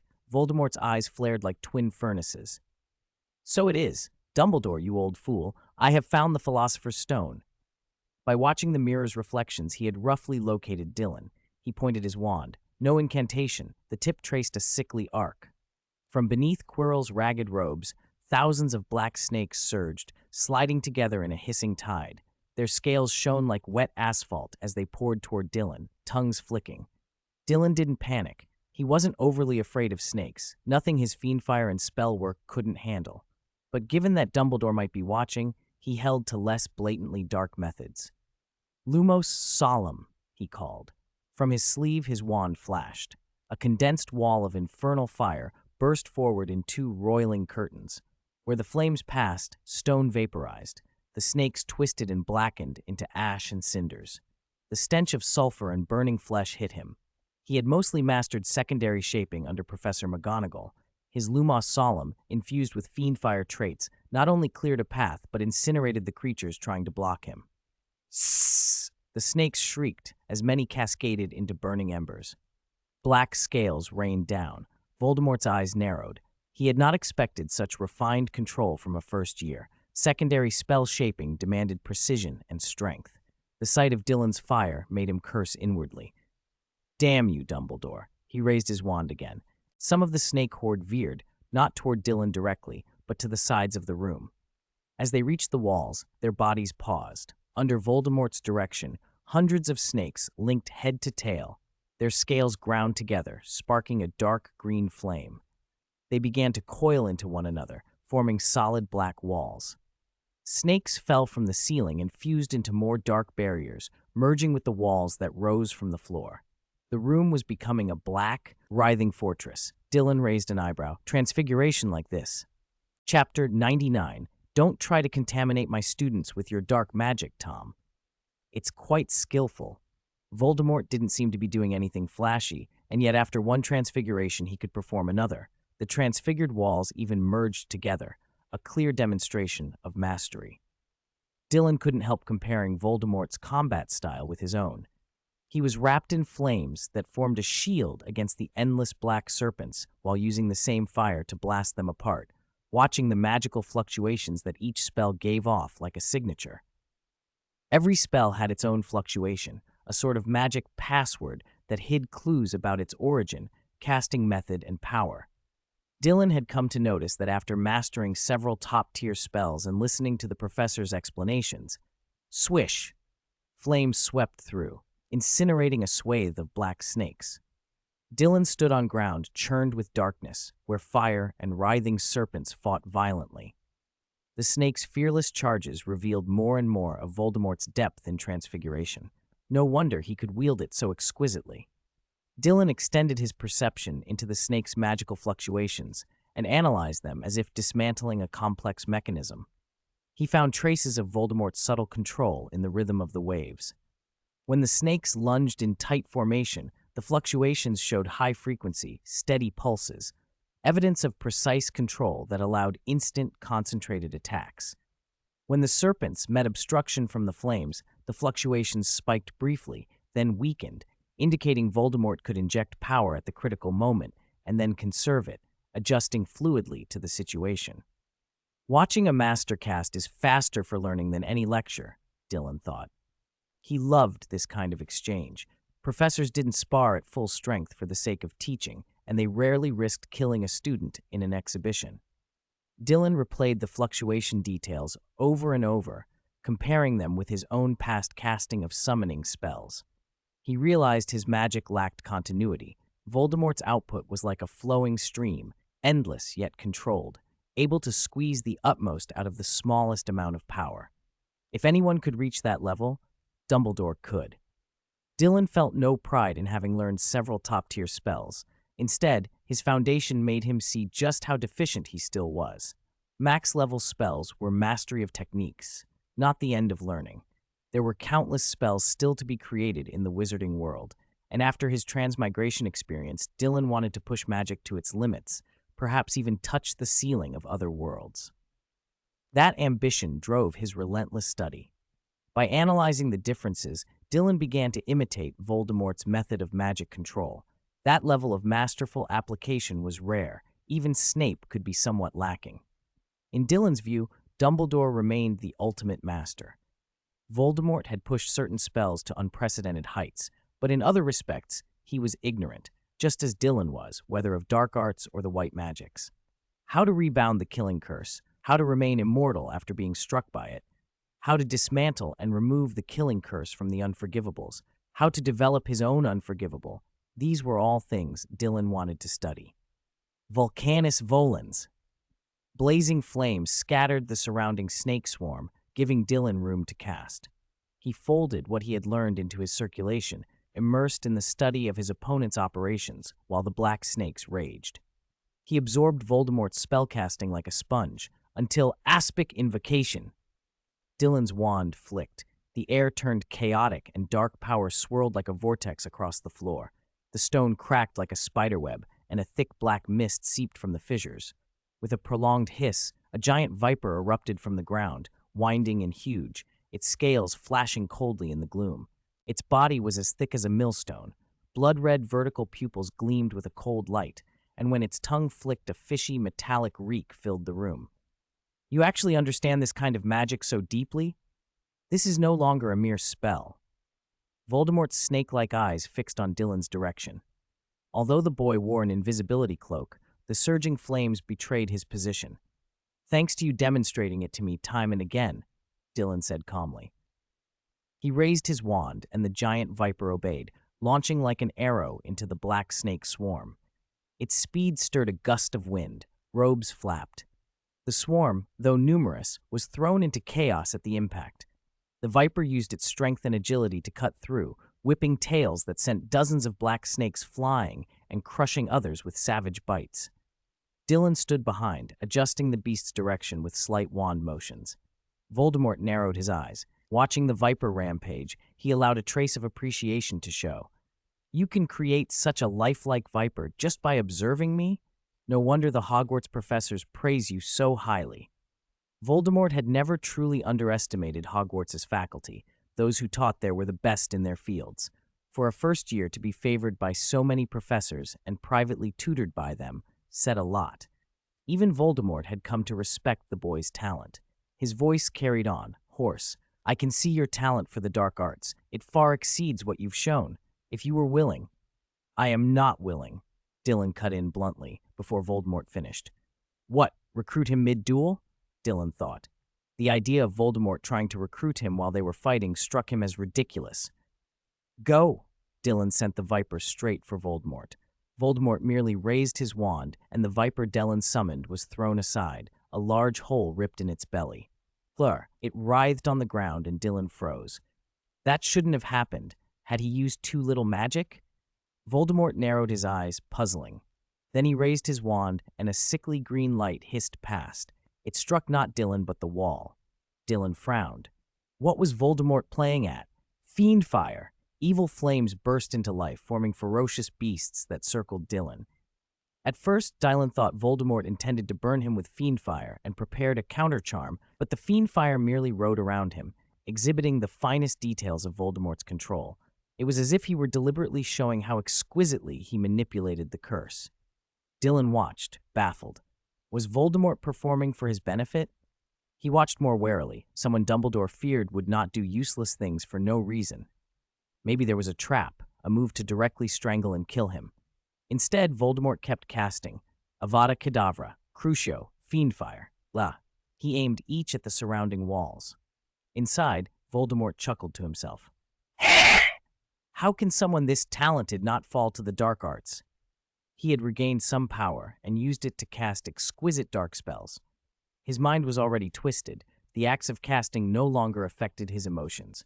But displaying such dark arts and letting another watch and try to understand them would inevitably seed darkness in the watcher's mind. This boy was young and talented. How could he not be tempted? If Dylan were tempted and began to master the dark arts, a dark seed would be planted in his heart. When he realized the beauty of dark power, he would make an even stronger vessel. Voldemort fantasized about using Dylan to break into Hogwarts and then controlling the magical world.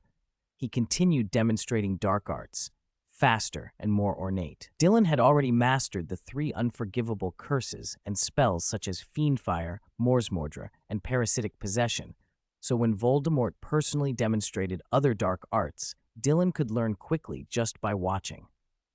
For a strange moment, the scene became surreal. A small boy standing motionless, wand in hand, doing nothing but studying. A man in the distance casting all manner of dark arts around the room. Boom, boom, boom.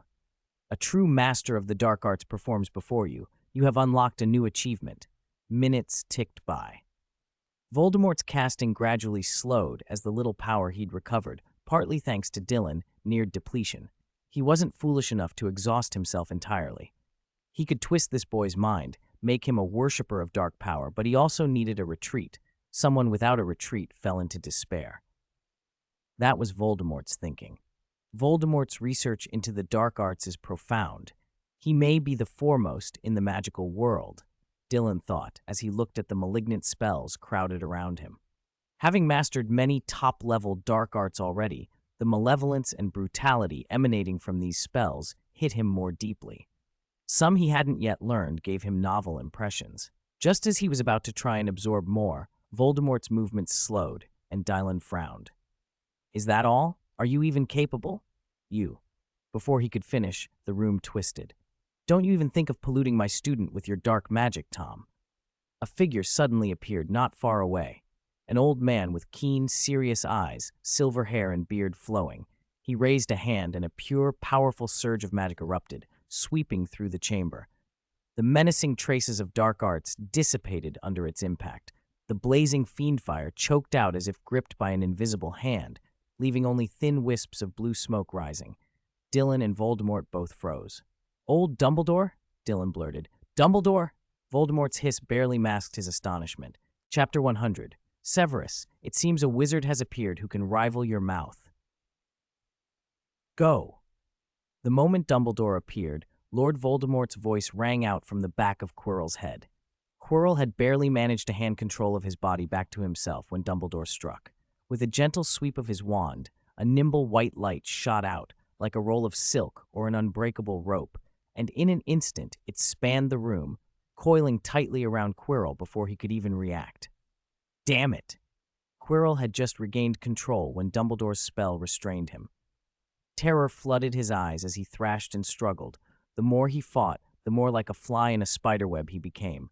The white silk only tightened, and he began to choke. No, this is impossible, he shrieked. Dumbledore, you can't do this to me. You incompetent fool. Didn't you say you'd kept Dumbledore away? How is he here? Voldemort snarled from the back of Quirrell's skull. Don't think you can trap me, he began to chant. Thick black smoke burst from Quirrell's body and coiled outward with a horrible roar. Dumbledore, I will be back! The words hung in the air as Voldemort's form collapsed into a black shadow and vanished into the darkness with terrifying speed. Quirrell was left behind, limp and panting. No, Master, you can't do this to me, he whimpered. Dylan had stood perfectly still during the whole episode, never moving a muscle.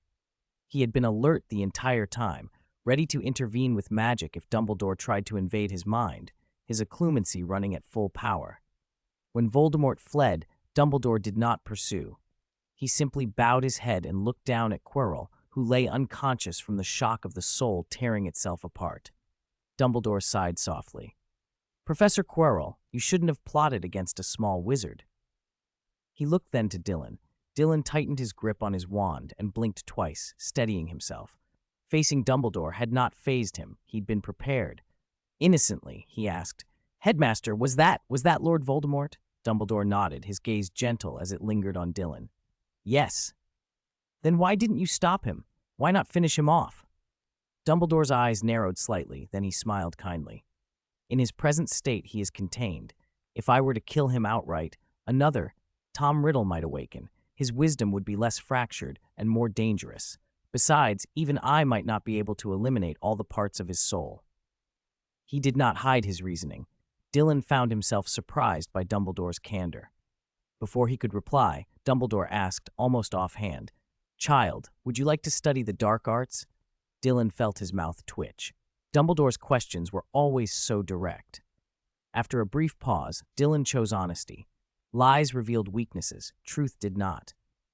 If you mean those extremely evil magics, he said, I have no interest. I'm not curious about them. Dumbledore studied him for a moment, then let his gaze soften. Even though Severus had taught Dylan occlumency, Dumbledore thought, how could a child handle such an advanced discipline so calmly? When someone is nervous, occlumency betrays them. Emotions leak and can be read.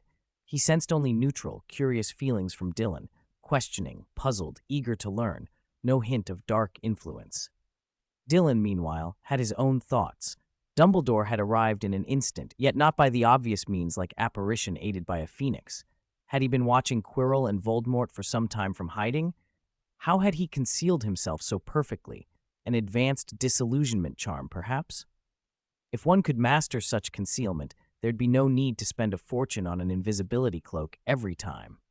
The disillusionment and invisibility spells Dylan knew were low-level and clumsy.